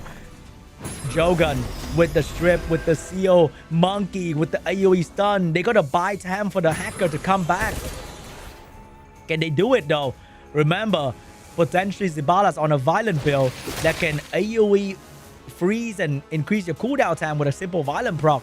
This moment right here, can the hacker come back for Yeonhong? No, the hacker's not going to do it. Can the monkey stop? No, the monkey get resisted. The Laura is not going to provide AoE slow, but the Zibala is going to freeze them all with increased cooldown time. And that is one of the worst positions to be in.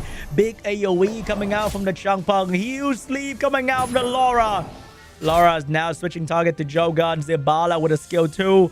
Easily push onto the Changpeng or Oliver to get even more control on the team. He's going to buff himself. Trying to get the skill 3 back as quickly as possible. Looking really bad for Yeonhong right now. One more layer of control and there's nothing he can do about it. Monkey with a glancing debuff. Glance onto the Oliver. No stun onto the Oliver. Oliver, all skill available, and NICKCLAS is gonna take game 2.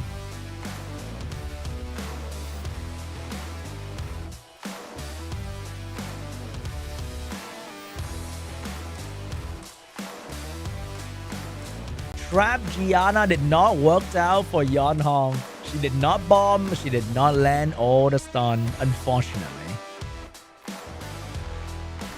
Are we seeing our second 3-0 coming out from NICKCLAS? The pre-ban is going to be Zibala and Oliver. First pick for Yeonhong here, guys. What is it going to be?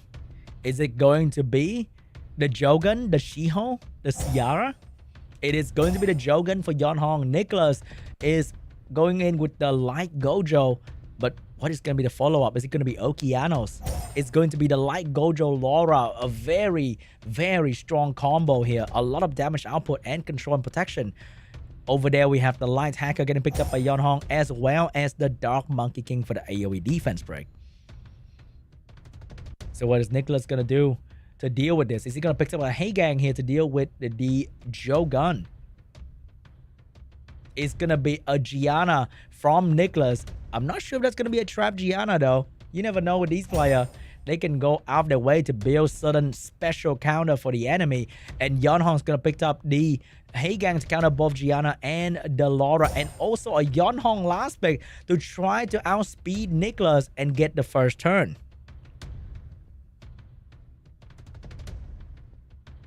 What is NICKCLAS gonna do here? Is he gonna try to ban out the Haegang and survive the stun? Is he gonna ban out the Yeonhong and trying to counter the Haegang? Is he gonna ban out the light hacker and try to outspeed entirely? Oh my god.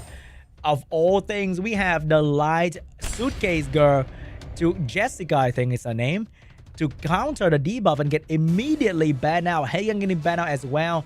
I think the Yeonhong's gonna go first to provide the advantage for Yeonhong. Here we go, Yeonhong with the big boost under the Jogun, allowing the team to move right after that. This might be the first...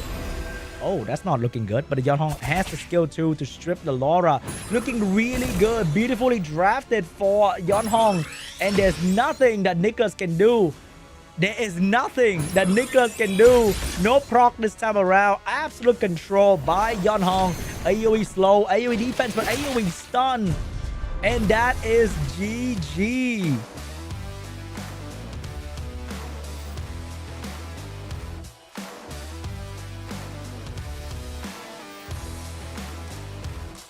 This might be the comeback that Yeonhong was waiting for.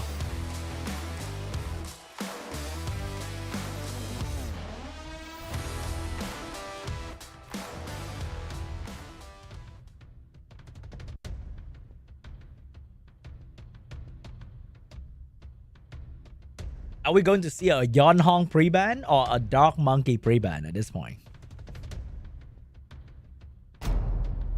It is going to be a Jogun pre-ban together with a Light Gojo pre-ban. NICKCLAS getting the first pick here.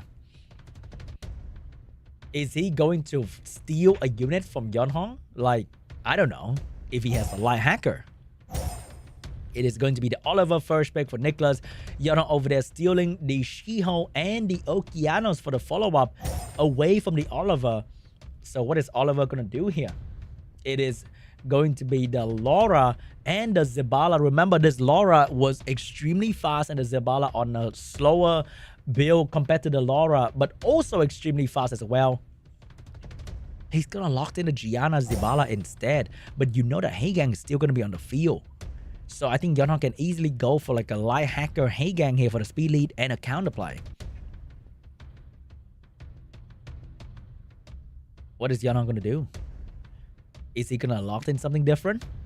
Does he have an entirely different box? It's gonna be the light hacker getting picked up for the speed lead, and he's gonna steal the Laura away from NICKCLAS. So is NICKCLAS gonna pick up a Haegang at this moment to counter the Laura and also the Shiho? Or is he gonna go with a Chao, a Juno? It's gonna be a Juno coming out from NICKCLAS here to counter the buff coming out from Yeonhong. But is that gonna be enough counterplay for this amount of buff though? Maybe he's gonna lock in a Josephine? It is gonna be a Vert coming out from NICKCLAS. I mean, Vert is very good against AoE, but back then Vert is very good against Win AoE unit. Not exactly the AoE that can actually stun it. So I'm not sure if the Vert was the right move here, but the Vert was drafted hoping to revenge and counter all these AoE coming out from Yeonhong.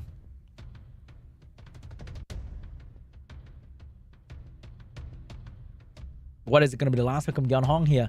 It is going to be a Fire Monkey King, a very solid option to counter the late game of NICKCLAS.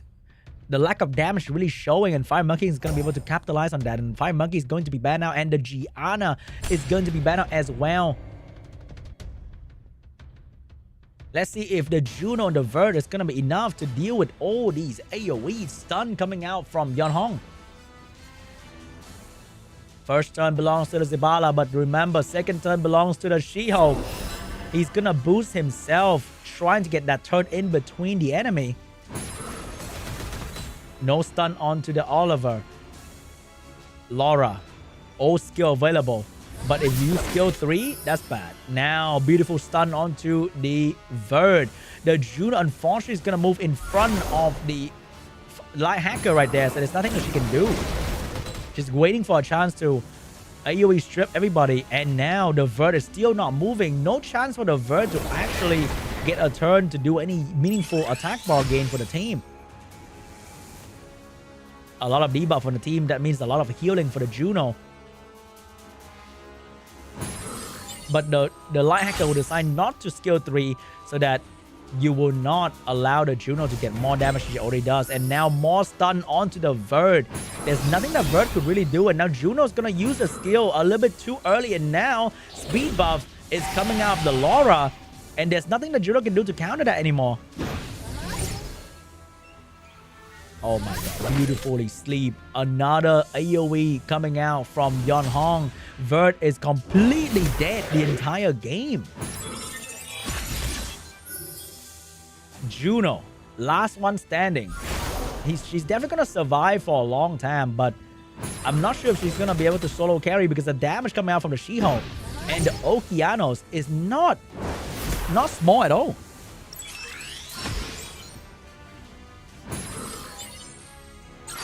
There's not much NICKCLAS can do anymore. Even though the Juno's healing every turn with all these debuffs, but it's just not enough to keep the team alive. And her damage, even though is good, is also not good enough to kill anything fast. Look at the damage from Laura. Look at the damage from Shiho. She's going down so quickly, even with all that healing every single turn. And I think this might be GG. Damage coming out from Okeanos. The Rain of Stone is going to be able to stun and take down the Juno as well. Now, we are back, baby. We're back to a game 5 between Yeonhong and NICKCLAS.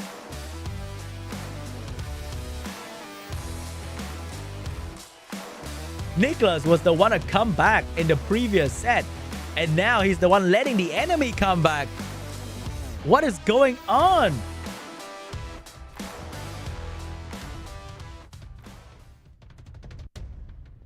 Here comes the pre-ban between NICKCLAS and Yeonhong. This is going to be the final game between them.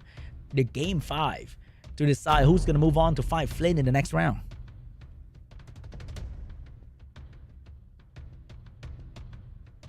What is it going to be for the first pick? Right here, Yeonhong.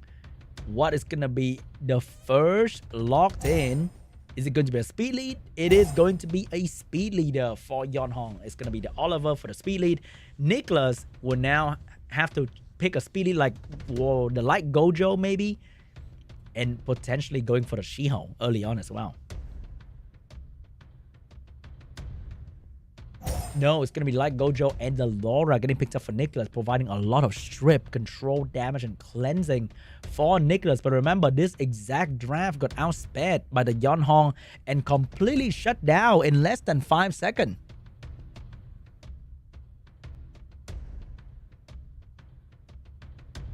Over there, we got Yeonhong with the Shiho, with the Okeanos, the RGB is looking really strong in this matchup here. However, first time seeing a Viva Chow and a Josephine getting picked up as well. A very scary duo.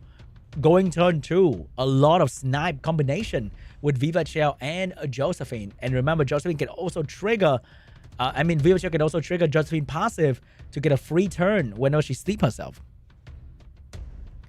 Yeonhong's going to go in with a Praha and an Annabelle to potentially provide a lot of healing for the team. NICKCLAS lock in a Layla for the last pick, seeing how much water is on the side of Yeonhong. I think this is going to be an Okeanos ban coming out from NICKCLAS so that he can do the Viva Chow swap combo to snipe maybe the Shiho. It is going to be an Okeanos ban. It's going to be a Layla ban right there. NICKCLAS with the 24, Yeonhong with the 33, which means Yeonhong might be going first, but the Viva, the Josephine combo is very, very scary. Wait, hold up. That Laura outspeed the Shiho as well. Is that a Swift Laura? It could very well be. An AoE coming out from Laura. Very good damage. Shiho, if he's stunned, he triggered a Josephine pretty much immediately. He's going into the Viva. The Viva resisted almost every single thing coming out from the Shiho. AoE pushback coming from Gojo. But Annabelle is getting that turn in between. But if Annabelle is getting a turn, Viva has a chance to one-shot the Annabelle here with the skill 3. And there's nobody to stop that. The swap just happened, and right now the Josephine gonna get a free turn from the Viva Shell Sleep, and GG. That's gonna be gone with the win. The Annabelle is done, and next up is gonna be another target being stunned by the Josephine, but no! The Praha dodged the stun, providing potentially a fat control for the team right there. But no, you gotta save the heal for later, but Oliver's going in. Missed the big reset. That is very painful for Oliver. Missed another reset on the Laura. NICKCLAS. I think Yeonhong is in a lot of trouble right now. Cleanse on the Viva. Xiao looking for an AoE stun right here. Can he get it done? He will get a bit of stun going, but not a whole lot. Josephine is getting another turn. Crazy stun onto the Praha. And Josephine passive is back, by the way. And beautiful cleanse onto the Laura. Laura with another AoE control onto the Praha. Praha is getting consistently controlled by the team. Pluton provoke onto the Shiho. And now Viva's looking at the Praha doing more damage on her. And there's nothing that Yeonhong can do to get out of this situation here. He needs a Violent Proc from the Praha, but no Violent Proc this time around. And that might be GG. NICKCLAS will be on top. The Viva, the Josephine snipe combo was too strong for Yeonhong to handle. This might be it, guys. This might be it. Double miss from the Oliver was very brutal for Yeonhong. More AoE damage coming out. So much damage from this Laura. And if you stun with the monkey, the Josephine getting another turn and shield. There's just nothing you can do. Damage from the Josephine. More damage onto the Oliver. Oliver has no skill to offer. And the moment the Josephine skill 2 is back, you can't stop her from stripping the Oliver, the Shiho as well. That's it for the Oliver. And Shiho hanging on dear life with one buff. He might be stunning, but he will also be stripped. Oh, never mind. Not quite yet. Not quite yet, but there is no way to get out of this situation. And NICKCLAS is gonna win the last round, stopping Yeonhong's journey in SWC 2025. Moving on to the round 3 to fight against FLYN.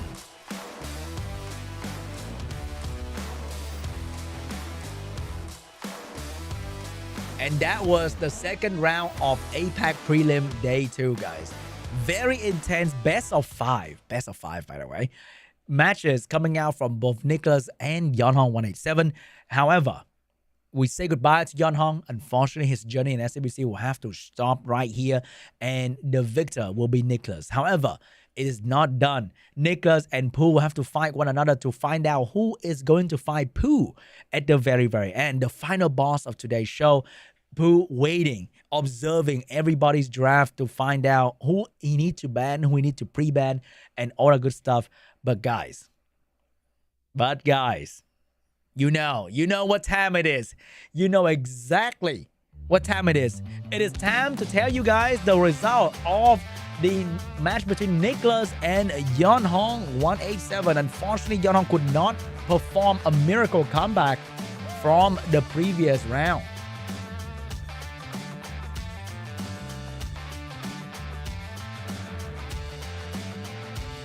And this is going to be the updated bracket for today's show.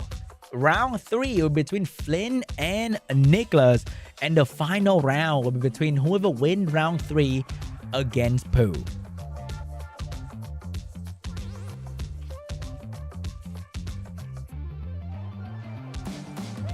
And do you know that SWC2025 and TEKKEN8 is having a crazy collaboration coming very soon to this phone near you? July 31st Korea time, and maybe July 30 on NA time. So if you guys are missing out, okay, you guys, let me tell you, this collaboration is gonna absolutely rock the SWC2025 universe. So you better watch out. If you're a returning player, gotta take out your phone, okay? Maybe pause the live stream a little bit. Maybe download SWC2025 right now on your phone so that you can play SWC2025 with the TEKKEN8 collab. But however, the much bigger news is going to be the coupon code, the first coupon code for today with a whopping 200,000 mana, 100 energy, and 5 SWC emblem. The code is going to be, I think it is going to be APAC is here, but written in a different way. And if you look down to your chat, if you're watching on the phone, the admin is going to pin the code right now very, very soon. So that is the first, pause. Let me tell you, that is the first coupon today. There is going to be a second coupon today, but I can't give you guys just yet. I'm sorry about that. Anyway, guys, we're going to go for a short break, and I'll be back with you guys in 10 minutes.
Hey guys, and welcome back to the Summoners War Arena Championship Asia Pacific Prelim Group A Day number 2.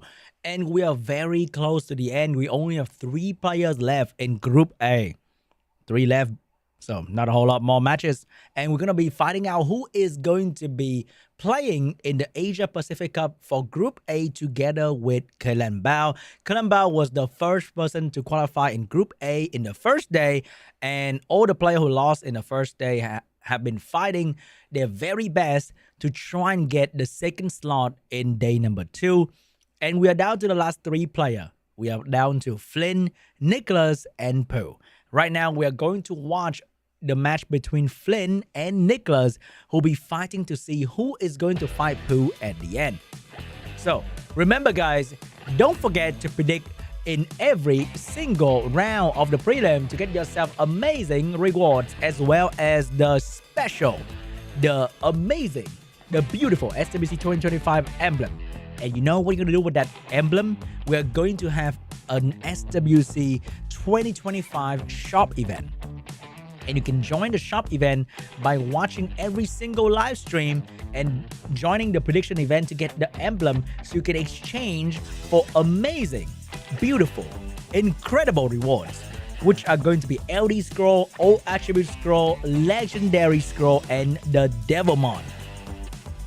So, don't forget to watch every single live stream, because at the end of every live stream, there's going to be a code. In the middle of every live stream, there's going to be a code. And the code is going to give you SWC emblem. And you can also predict in the in-game event so you can get even more amazing rewards. For example, good old LD Scroll. You know, everybody loves LD Scroll. And right now, we are going into the round 3 of the Group A lower bracket. And we are witnessing FLYN against NICKCLAS.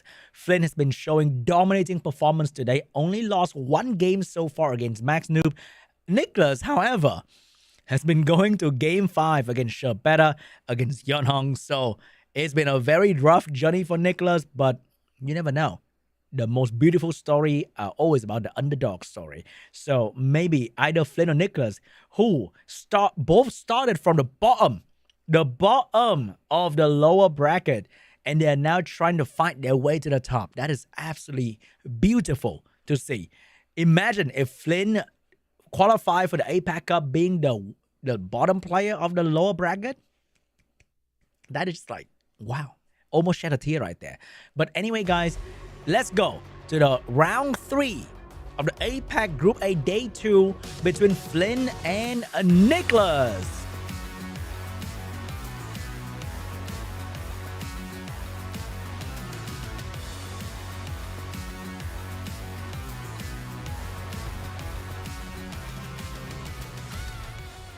Let's take a look at the pre-ban between FLYN and NICKCLAS here.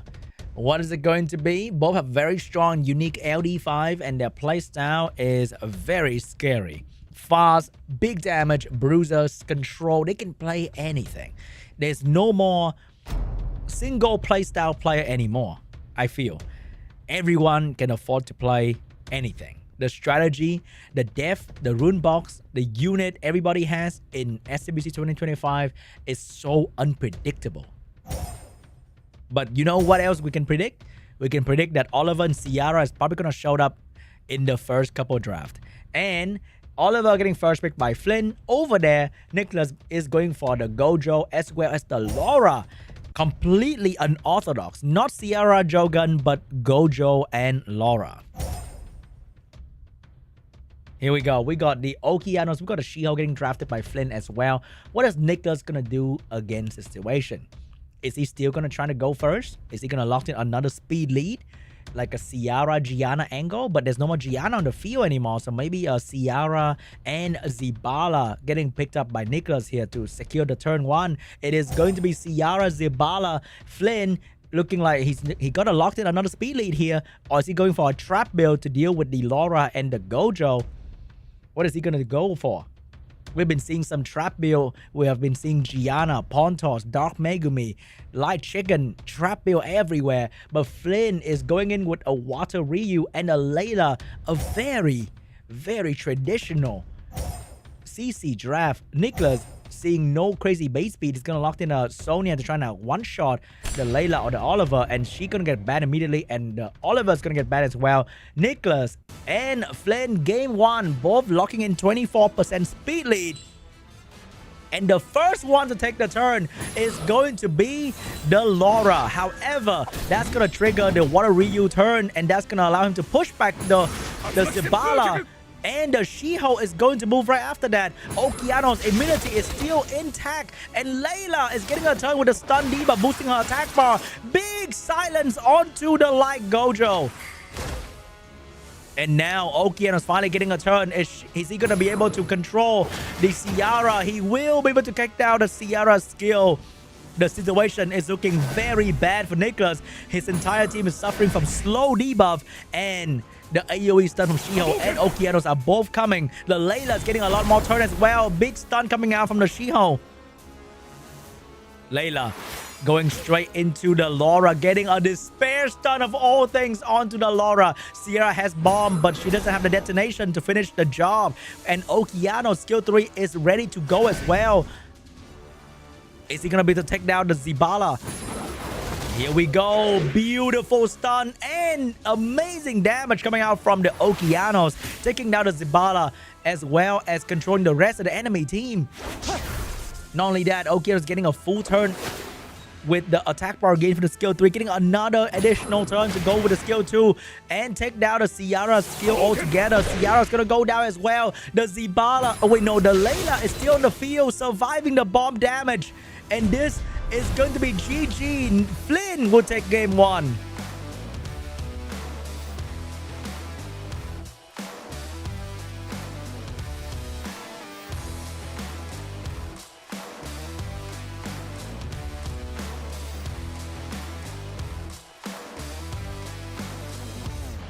Amazing performance by FLYN. He got outsped, but he managed to cut in between. Maybe NICKCLAS will have to consider getting a will set onto the Zibala so he can keep the attack bar intact.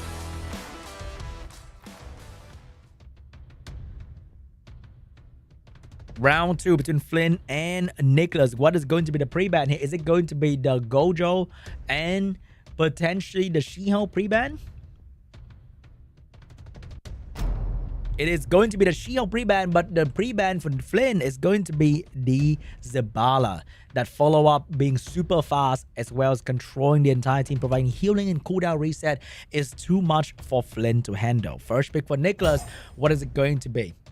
It is going to be maybe the Light Gojo, maybe the Laura. It is going to be the good old Oliver. FLYN, on the other hand, is going to pick the Water Ryu very early on, and maybe the Okeanos for follow-up. If he pick Water Ryu and Jogun, that's going to bring back so much memory. But he's going to go in with the modern day Jogun, the AoE strip into speed buff. Back then, Jogun was the one. But now Laura is going to be the one. So, Water Ryu, Laura for FLYN. And over there, NICKCLAS is going to go in with Gianna and the Okeanos. What is FLYN going to do to counter that? Is that a trap Gianna? We don't know yet. He has the Ciara angle to go for another speed lead as a follow-up character, and he already locked in the 2 stripper, which means he can afford to go for an... Oh, he's going with a 3rd stripper here, and that's going to be the Light Twin Angel, and he also has a Nephthys available in the box. NICKCLAS is going to go in with the Ragdoll that he summoned from Tokyo World Final last year. I know that because I was right there with him when he summoned that Ragdoll, and he's also going to have a Volantis, which is the premium triple revenge vert right there to counter the Laura and the Water Ryu. FLYN is going to go in with a Tian Lang. This draft is so premium. Tian Lang is going to be there to counter the Volantis as well as the Ragdoll. I think the ban might be onto the Oliver, trying to get a turn 1. Let's see what's going to be the ban here for both Flyer. Are we seeing a Tian Lang and an Oliver pre-ban? Or are we seeing an Oliver and maybe the Nephthys pre-ban? It's going to be a Tian Lang and a Ragdoll pre-ban. FLYN might get turn 1. But is he gonna be able to dodge the Volantis follow-up? The turn 1 belongs to the Light Twin Angel with the AoE strip into attack bar pushback.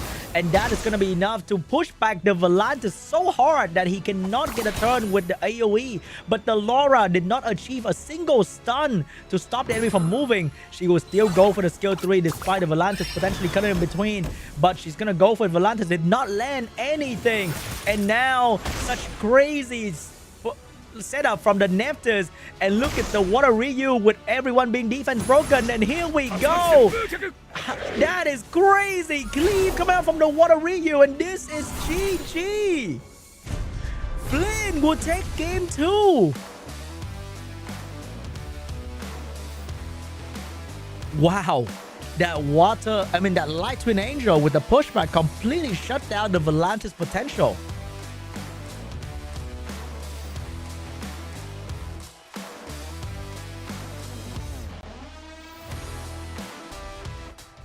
We are moving on to game 3. That was so fast, guys. That was unbelievable. Now, what is going to be the gameplay for NICKCLAS? He cannot outspeed. And when he outspeed, he can't control. What can he do anymore? Will he change the strategy entirely? NICKCLAS, what is going to be the pre-ban here? Are you going to pre-ban the Laura? Or are you going to first pick it?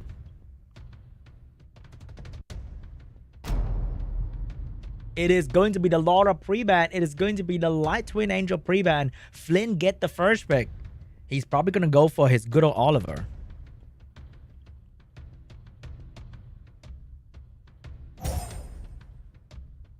What is it going to be for FLYN? It is going to be the Oliver first pick. NICKCLAS has the Light Gojo, but doesn't have the Laura to support his Zibala and the Light Gojo anymore. Is he still going to stick with the Light Gojo first pick, or is he going to switch to like an Okeano Ciara opener?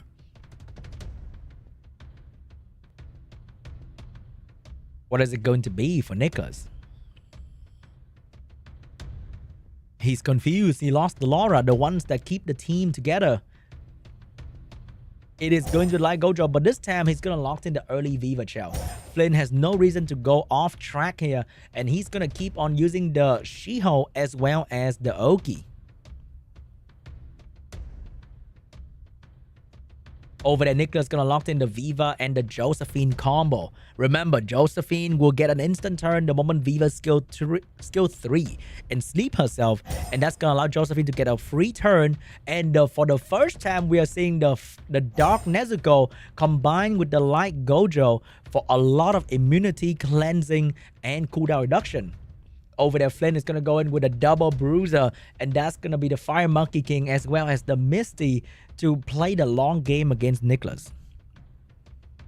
And to counter that, NICKCLAS is going to lock in the Irene. Irene is not exactly performing really well in the SWC2025 so far in the APAC Group A, but maybe that's going to be the answer for the bruiser comp that FLYN is trying to play. And the ban's going to be on Irene. The ban's going to be on a Fire Monkey. FLYN will probably get turn 1 here. We saw how slow the Viva was in the previous match. So I think the Okeano is going to get a quick little reset onto somebody. Oh no. If he go for the stun, he will have to let the Josephine take a turn. Which means Okeanos might be provoked for 2 turns right here. Josephine going straight for the Oki, get a violent proc. Her skill is ready to go once again, and the Dark Nezuko is going to allow her to get even more cooldown reduction with the team up ability. The situation is actually looking not good for FLYN, but remember, Misty was drafted because he wants to play the long game, and the damage coming out from the Misty is looking really good onto the Gojo. But the Viva with the beautiful snipe and the Josephine with the instant turn locked down the Misty, someone that was not easy to kill immediately, and the Nezuko cleansing the team as well, reducing the cooldown for the Light Gojo. Wow, look at that great wall that NICKCLAS putting up. There's no way for FLYN to find an opening in between to do any real threat to NICKCLAS.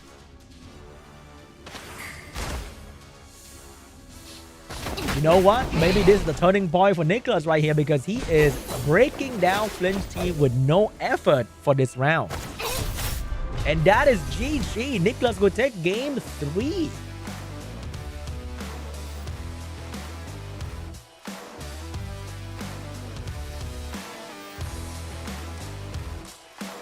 Man, that Viva snipe combo is so cool, guys. I would love to play with Viva Shell in game.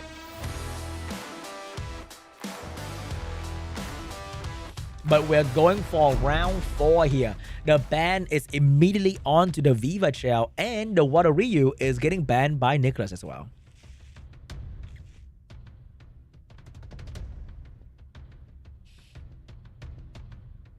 Here we go. First pick for NICKCLAS is going to be the Oliver. FLYN over there. He might be stealing the Laura away from NICKCLAS. And that's going to be a Laura first pick for FLYN, but no more Water Ryu this time. What is it going to be? He does have a Nephthys for the middle pick, but the first pick is going to be the She-Hulk.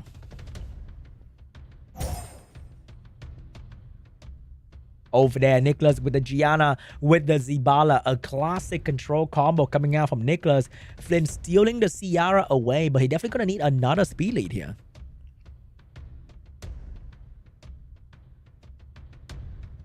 What is going to be the order speed lead he's going to go for? Or is he going to go in for a counterplay for FLYN?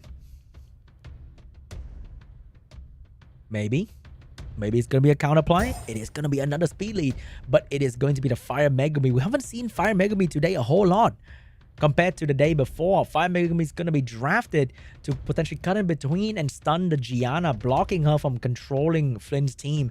Over there, we got the Light Gojo, another opener for NICKCLAS, but he definitely need a strong follow-up to round up the draft here, and that's going to be the Okeanos being the main control, and FLYN, I think he can potentially go for an anti-stun unit and maybe ban out the Oliver.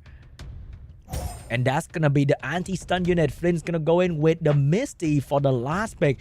But what is he going to be banning out in this situation? Is it going to be the Zibala? Take away the healing. It's going to be the Zibala, and the Fire Megumi is going to be banned out as well. So FLYN is going in with a high base speed She-Hulk to control. But NICKCLAS, like Gojo, is going to be able to cleanse the Gianna. So that's going to be a very tough position for FLYN.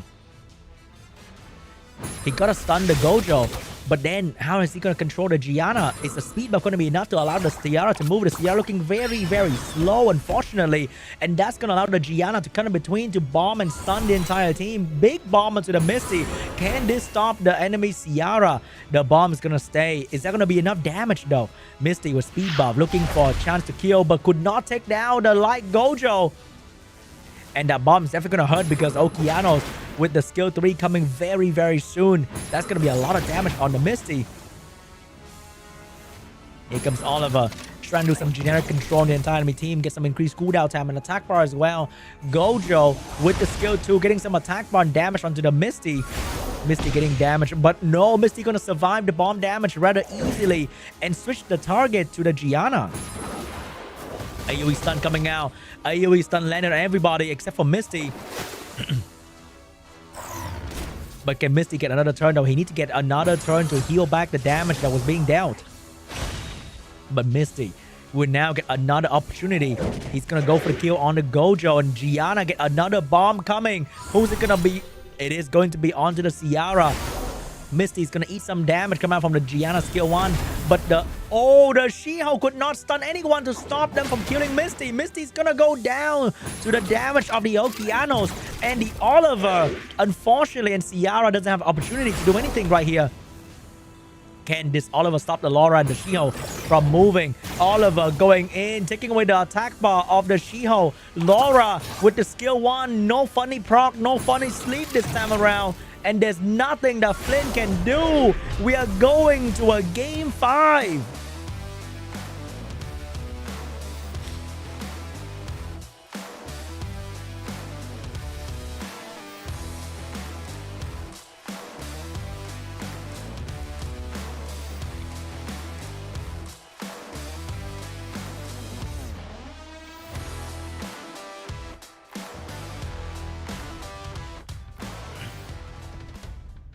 Here we go, guys. Game 5 between FLYN and NICKCLAS. Wow, I thought FLYN is actually going to dominate, but unfortunately, NICKCLAS is such a crazy force to be reckoned with. So right now, we are moving on to the Game 5, and this one's going to decide the fate of FLYN and NICKCLAS. Who is going to move on and who is going to go home? First pick is going to be for FLYN, and NICKCLAS is going to take potentially the Gojo and the Laura once again. Pre-ban onto the Light Twin Angel and the Gianna. Is he going to go for the Viva, the Gojo, the Laura combination? Is he going to let FLYN take the Laura this time around? What is NICKCLAS gonna go with? He's considering his choices very carefully, and the conclusion was to be using Light Gojo and Laura for the first 2 pick. FLYN, if you go with the Okeanos and the Shio, it wasn't working out too well. Remember that the Viva, the Josephine is coming your way, but FLYN is gonna stick with the same draft here, and NICKCLAS has no reason to change from the game that he won with no effort. So here is where FLYN gotta really shake up the draft with something fresh and exciting and new so that he can surprise NICKCLAS and get the victory. What is it gonna be, FLYN? Is it gonna be another speedy strip? Is it gonna be Water Ryu into Changpeng? It is gonna be Water Ryu. And it is going to be the good old Rakuni of all things. It is gonna be the good old Rakuni. And NICKCLAS' last pick is going to be Tian Lang to counter all that attack bar gain from FLYN's team. But what if FLYN let the Tian Lang stay? What if he let it stay and actually just control it with half the power that he should have? Here we go. First, what is going to be the ban here from these 2 players? It is going to be the Josephine and FLYN. FLYN going to lose Okeanos, and he's going to be fighting for S tier LD5 on the other side. Very premium team coming out from NICKCLAS. Big stun for FLYN in the first round. And now Gojo's gonna go in with AoE, allowing the Ryu to move with the AoE as well. Tian Lang's gonna go in with another AoE, but could not stop the Oliver from moving to control the Viva. Oliver dropping the increased cooldown time and the attack on the Viva. Rakuni is gonna get a turn to boost the Shiho with a skill 2 available. Shiho's gonna skill 1 onto the Laura first because we know Gojo has a cleanse ready to go. So right now, the Laura and the Viva both were controlled pretty heavily by the Oliver, and the Laura is in a lot of trouble here. The Gojo is forced to run the cleanse, but then the Shio skill 2 is ready to go. He's not gonna cleanse. Shio skill 2 is gonna drop. That's gonna give Shio more attack bar and do big damage and stop the Tian Lang from moving as well. Very well timed skill 2 coming out from Shiho, and Rakuni is gonna heal the team, and now Laura is gonna go down to the Oliver. Oh wait, Oliver's gonna take away the Tian Lang skill 2 first, and Shiho's gonna go for the Gojo. Could not stun the Gojo. So right now, the Laura's gonna go down. Gojo's skill 3 is gonna wake the Tian Lang up. But remember, Oliver already took his skill out of the question. And now, Oliver moving on to the Viva Chair, taking another layer of skill away from NICKCLAS. NICKCLAS defense break is available, but the damage is not going to be enough for Rakuni on the field. Rakuni is doing so much work, keeping the team together. Huge damage from the Water Ryu. And this might be it, guys. FLYN might be winning 1 foot closer to the end, and he's going to take the victory in Game 5.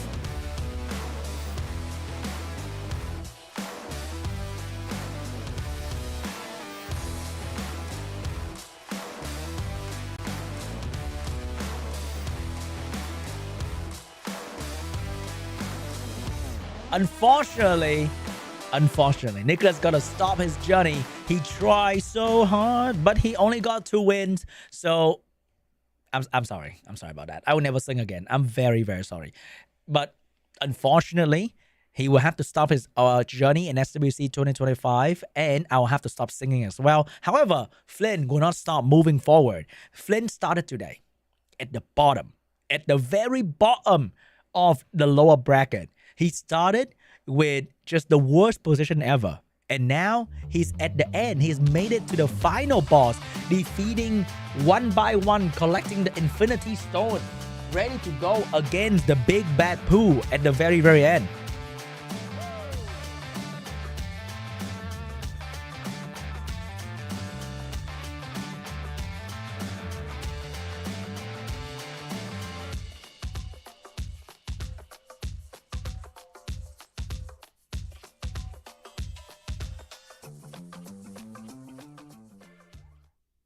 And that is... Wait, no, that's not it. That's not it yet. And now we're going to the final, the very final. Pooh has been waiting the entire day, okay? Bro's been waiting right there, watching FLYN destroy each player so that he can present himself as the final boss of today bracket. Is FLYN or Pooh going to the APAC Cup together with Cullen Bao? We shall find out very, very soon. No break this time, guys. We're going straight into the final, and we're going to decide whether FLYN or Pooh is going to be the champion for the lower bracket. Hey, if you vote for Pooh, you better be cheering for him because FLYN is coming. All right? This very hungry, very talented, very incredible player is ready to go. He's been devouring every opponent on his way to Pooh, and I don't think he's going to be scared of this final boss. He's ready to go. FLYN is a very, very strong player, and look at the draft. He got so many. He even got Raccoony. Brother, he got Raccoony. How can he do it? Like, this is just the mind of these players are so complicated. You go in against 4 STLD5, and your last pick, the pick that will decide the victory of your match, is a 3-star character. But anyway, guys, FLYN and Pooh, who is gonna be the champion of the lower bracket for Group A? Let's find out.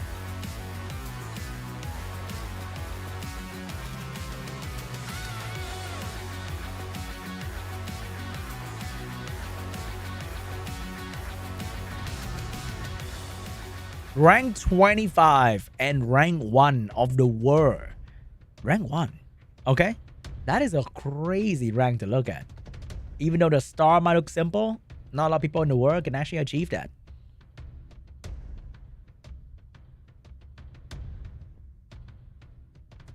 Here we go. FLYN.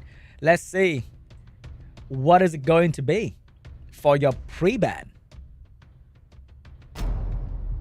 It is going to be the Gianna and the Oliver. Oliver has been FLYN first pick for many, many games today. So, without Oliver, what is FLYN going to do for the first pick? Is he going to go for a Ciara? Is he going to go for Water Ryu? It's going to be the Ciara first pick for FLYN.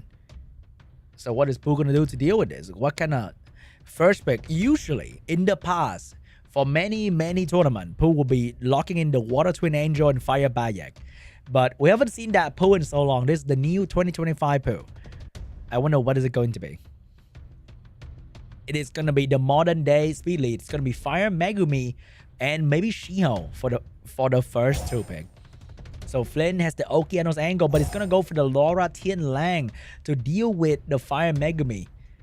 The Tian Lang is going to get all the free attack bar while the Laura provides so many buffs that it's going to be so hard for the Fire Megumi to actually stun your team.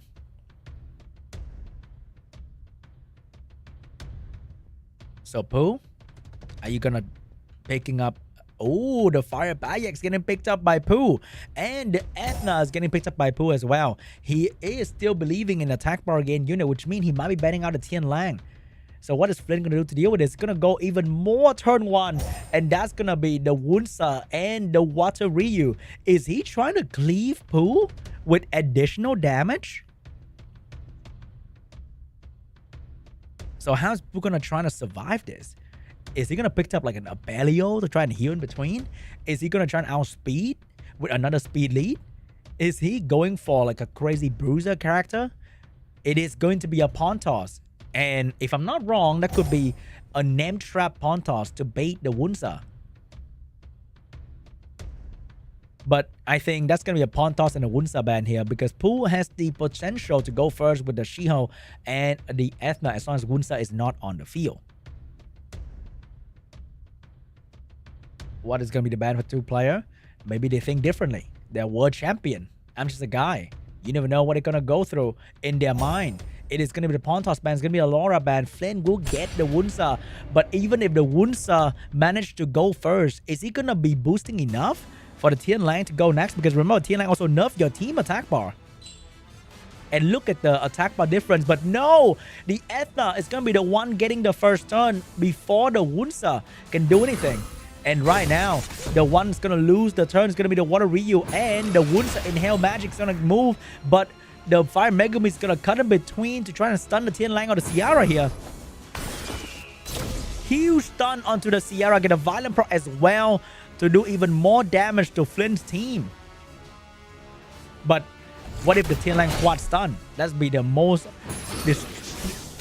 devastating move. But double stun coming out from the Tian Lang onto the Fire Bayak. But the Water Ryu is going to pay the price. But oh my god, a follow-up. Oh my god, Ciara once again missing a very important bomb. He could have sealed the match right there if he managed to kill the Fire Bayak early. But no, Ciara gotta show up and show nothing.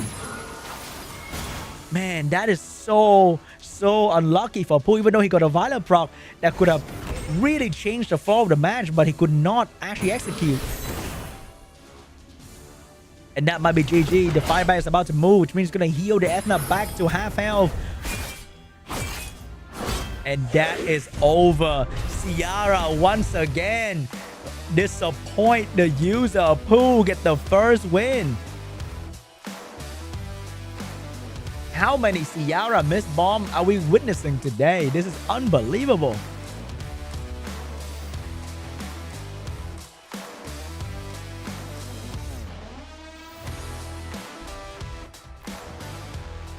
Round 2 between FLYN and Pooh. What is going to be the pre-ban? Is it going to be the Laura pre-ban coming out from Pooh?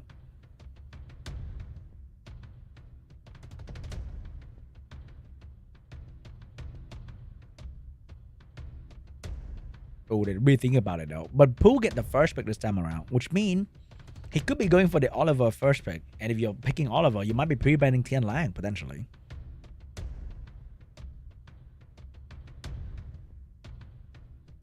But what can FLYN pre-ban? There's so many options. It's going to be a Laura. It is going to be an Ethna pre-ban. We saw the Ethna was extremely fast. Completely shut down the Water Ryu immediately in the first turn. Pooh first pick. Is it going to be Oliver? Or is it going to be something else? He can still go with Oliver because I think his entire team works really, really well with Oliver. But he could also be stealing the Shiho away immediately. Because we saw that FLYN love playing Oliver, Shiho, and Okeanos. What is it going to be for Pooh first pick? It is going to be the Oliver stealing it away from FLYN. And Ciara, Shiho is going to be picked up by FLYN to provide that turn 1 advantage for his team. Without Ethna on the field, this Shiho is even scarier than before, because what is the realistic way to deal with this guy? What is Pooh going to do here? Is he going to pick up Fire Megumi for second speed lead? Or is he going to go with some fun LD action? It's going to be the Jogun and the Gianna getting picked up by Pooh here for the turn 1 as well. Both are trying to go fast. But over there, FLYN is going to lock in the Heigang to counter both the Jogun and the Gianna. He also have another follow-up unit. That's going to be the Okeanos to reset Gianna and the Oliver. Okeanos also one of the most popular follow-up unit in this entire region. Funny enough, it used to be the Fire Bison. It used to be Carnal. But now it's all about the Okeanos. And we also have the anti-stun number 1 and anti-stun number 2 to counter the Okeanos, one of the most popular stun unit in the game right now. And what is FLYN going to do to counter this? Is he going to ban Oliver and pick up a Water Bruiser? He's going to go in with the good old Rakuni once again. And there's no realistic counter to Rakuni from Pooh except for sealing it away in the scroll.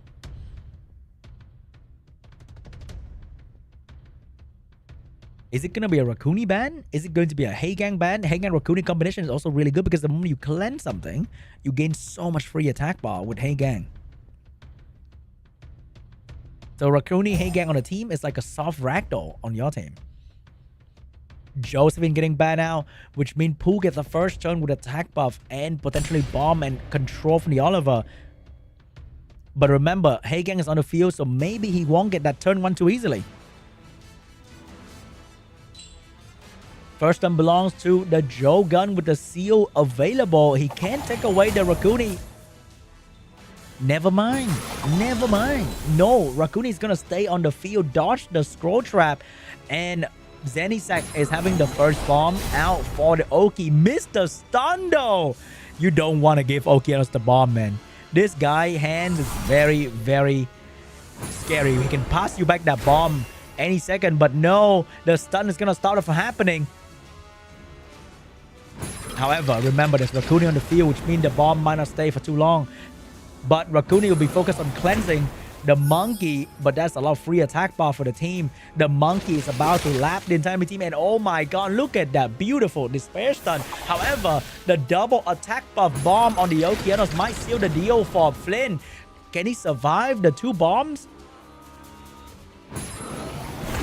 Rakuni losing the opportunity to boost, and now Okeanos gonna go down to the double bomb, and the Shiho is being completely controlled by the Oliver. There's nothing that FLYN can do to get out of this control from the Oliver, because the increased cooldown time cannot be solved by Violent Proc from the Shiho, because Shiho is on Swift Build.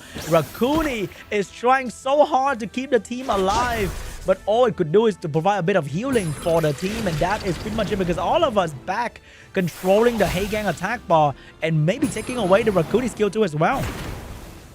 No, Oliver's never gonna let go of that Shiho. That Shiho is completely controlling. Pooh will take game 2.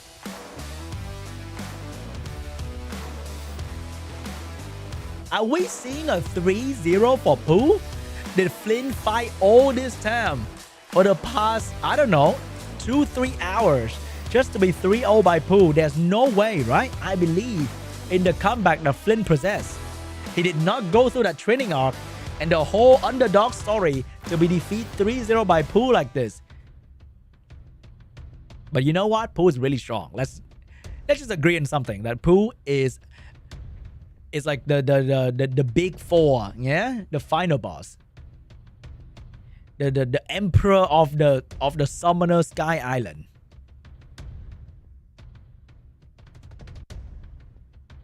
Here we go. What is going to be this round pre-ban? Is it going to be Oliver? Is it going to be Zenisak? It is going to be Gianna Oliver getting pre-ban. First pick for FLYN. What is it going to be?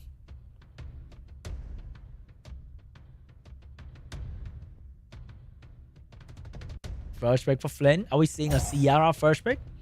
Or are we seeing a Jogun first pick? Because giving Jogun to Pooh seems like a bad idea.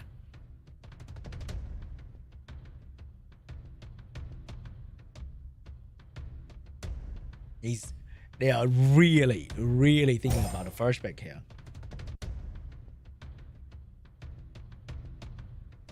First pick for FLYN is going to be the good old Ciara. So is Pooh going to steal Oki and Shiho, or is he going to go with his trusty Jogun in the first pick? It's going to be the Shiho getting stolen, and he's going to lock in the Fire Megumi as well to get a bit of counter between to scare away the Wunsa coming out from FLYN. But FLYN's going to lock in the Tian Lang and maybe the Laura once again, but I don't think the Wunsa was really the play. He's going to lock in the Josephine early on to counter the stun coming out from Pooh. Very good play right there. So what is Pooh going to do in this situation? Is he going to pick a counter play? Is he going to go first? Is he going to dominate with a bruiser character? What is it going to be? Wow. I think for the first time in SWC 2025 APAC Group A, we are seeing Mi Ying for the first time. And excuse me, what? Is that a water Yennefer? Like, I know Annabelle has been used for quite some matches now, and it kind of shocked me a little bit. But water Yennefer Layla for the anti-cleanse against the Mi Ying is completely amazing to see. I'm loving it, man. Pawn toss getting picked up last, provide invincibility in the cleanse. I think it is going to be a pawn toss ban, and FLYN is going to try his very best to land all these anti-cleanse and control onto Pooh.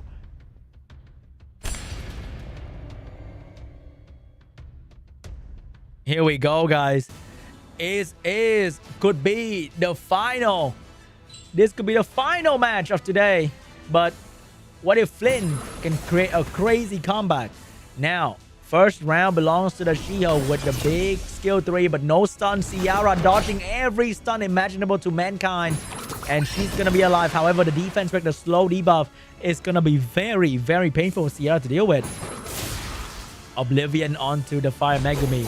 Provoke onto the Mi Ying. Tian Lang going in with the big defense break, and Sierra with the bomb but attack break. She's gonna still land the bomb and detonate it onto the... Oh no, she missed the stun. The Mi Ying provide a healing. The counters up. Big stun from the shield, but now Josephine's gonna get a turn as well. Josephine looking for a target. That's gonna be the Annabelle. But here we go. The Fire Megumi with the stun onto the Sierra. Sierra cannot survive for that much longer because the Mi Ying is about to take a turn. Shio locked down the Josephine, and Mi Ying is getting another turn, and that is so much damage onto the Josephine. Josephine get another turn as well. Shut down the Shio. But can this Tian Lang and Fire Water Yennefer control the Mi Ying and the Annabelle? Crazy resistance from Annabelle. He electric off with the big stun anti-cleanse onto the Mi Ying and get a Violent Breath as well. He needs to get rid... Oh no! He could not stop the Annabelle from moving. Annabelle with a big heal and Fire Megumi with the big proc, and there's nothing the FLYN can do. So much damage coming out from Mi Ying right there. Another turn coming out from the Tian Lang, but there's nothing much that Tian Lang can do. Josephine looking for provoke, but there's no healing on the side of FLYN. The Annabelle keeping everybody together with a fat heal, and there's nothing the FLYN could do. AoE damage coming out from the Tian Lang, and it will stun 2 units, but will not control the Annabelle. Annabelle getting a turn. Mi Ying getting another turn, cleansing away the Oblivion, and there's nothing that Water Yennefer could do to stop this Mi Ying. More damage from Tian Lang. More damage from Tian Lang, but is it gonna be enough? It's nowhere near enough to bring down the She-Ho. Yennefer get the violent proc here. The Yennefer did not get the proc, get the silence onto the Annabelle, but is that gonna be enough? It is not gonna be enough. This might be it, guys. Pooh is 1 step closer. Pooh is 2 steps closer. Mi Ying closing down on Tian Lang, and that is GG. It is Pooh who will be the one to join Cullen Bao in the APAC Cup. The World Rank 1 did not disappoint.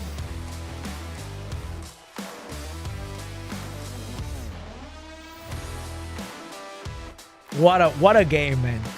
Pooh is just way too strong. Pooh is just way too strong. FLYN tries best. He tries very best. He won so many matches just to get to the final boss, and he could not beat Pooh. FLYN, you did your best, okay? You try your very best, but it is a competition. There gotta be a guy that wins, and there gotta be a guy that goes home and try again next time. And the guy who wins today is going to be Pooh. He was observing, he studied, he looked at all the matches that FLYN played today, and he decided that is going to be the way that I'm going to beat this guy 3-0, and he did it. He absolutely did it. The Giga Chat is Pooh will be joining Cullen Bao in the Asia Pacific Cup happening later in the SWC journey. And beautiful, beautiful low bracket, because we get to see the guy at the bottom fighting all the way to the top. Just to realize that the top is a pretty hard one to beat. 3-0 for Pooh. Absolute domination.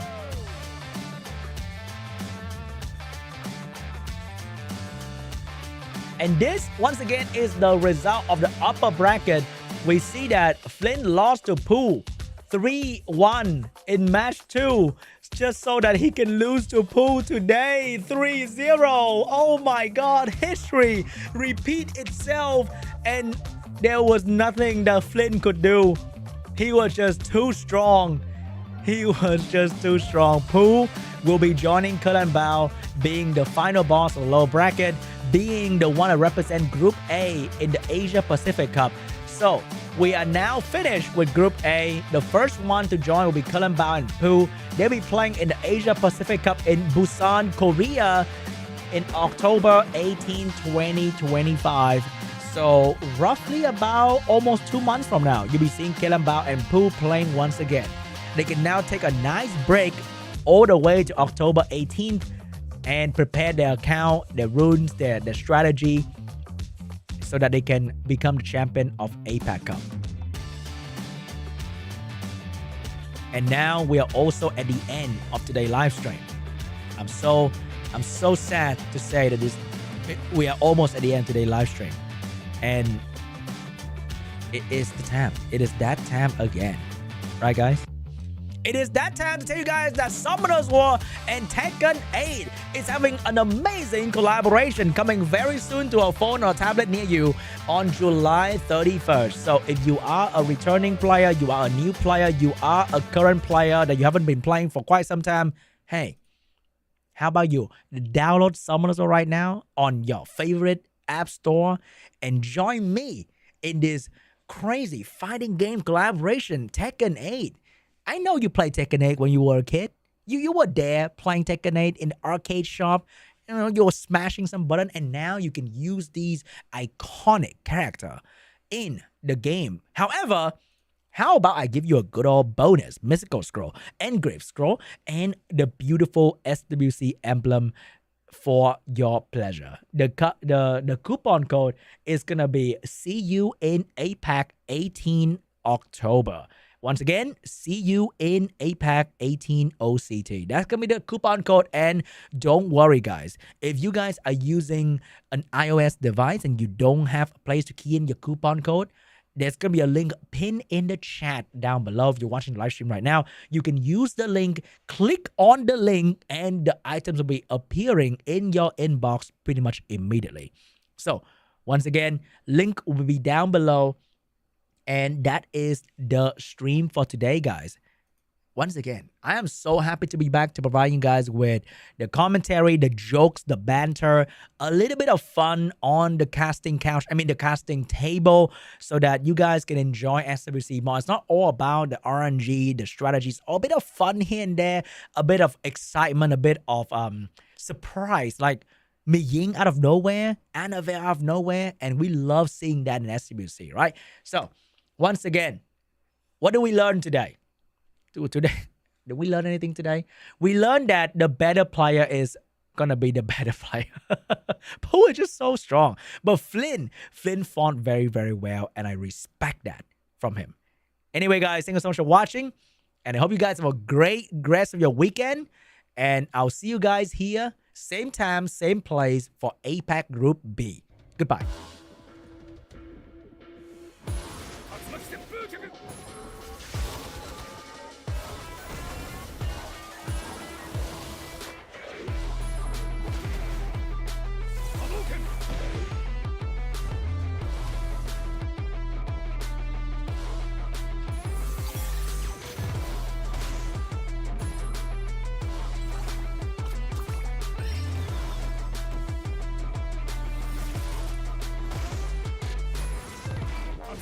Let's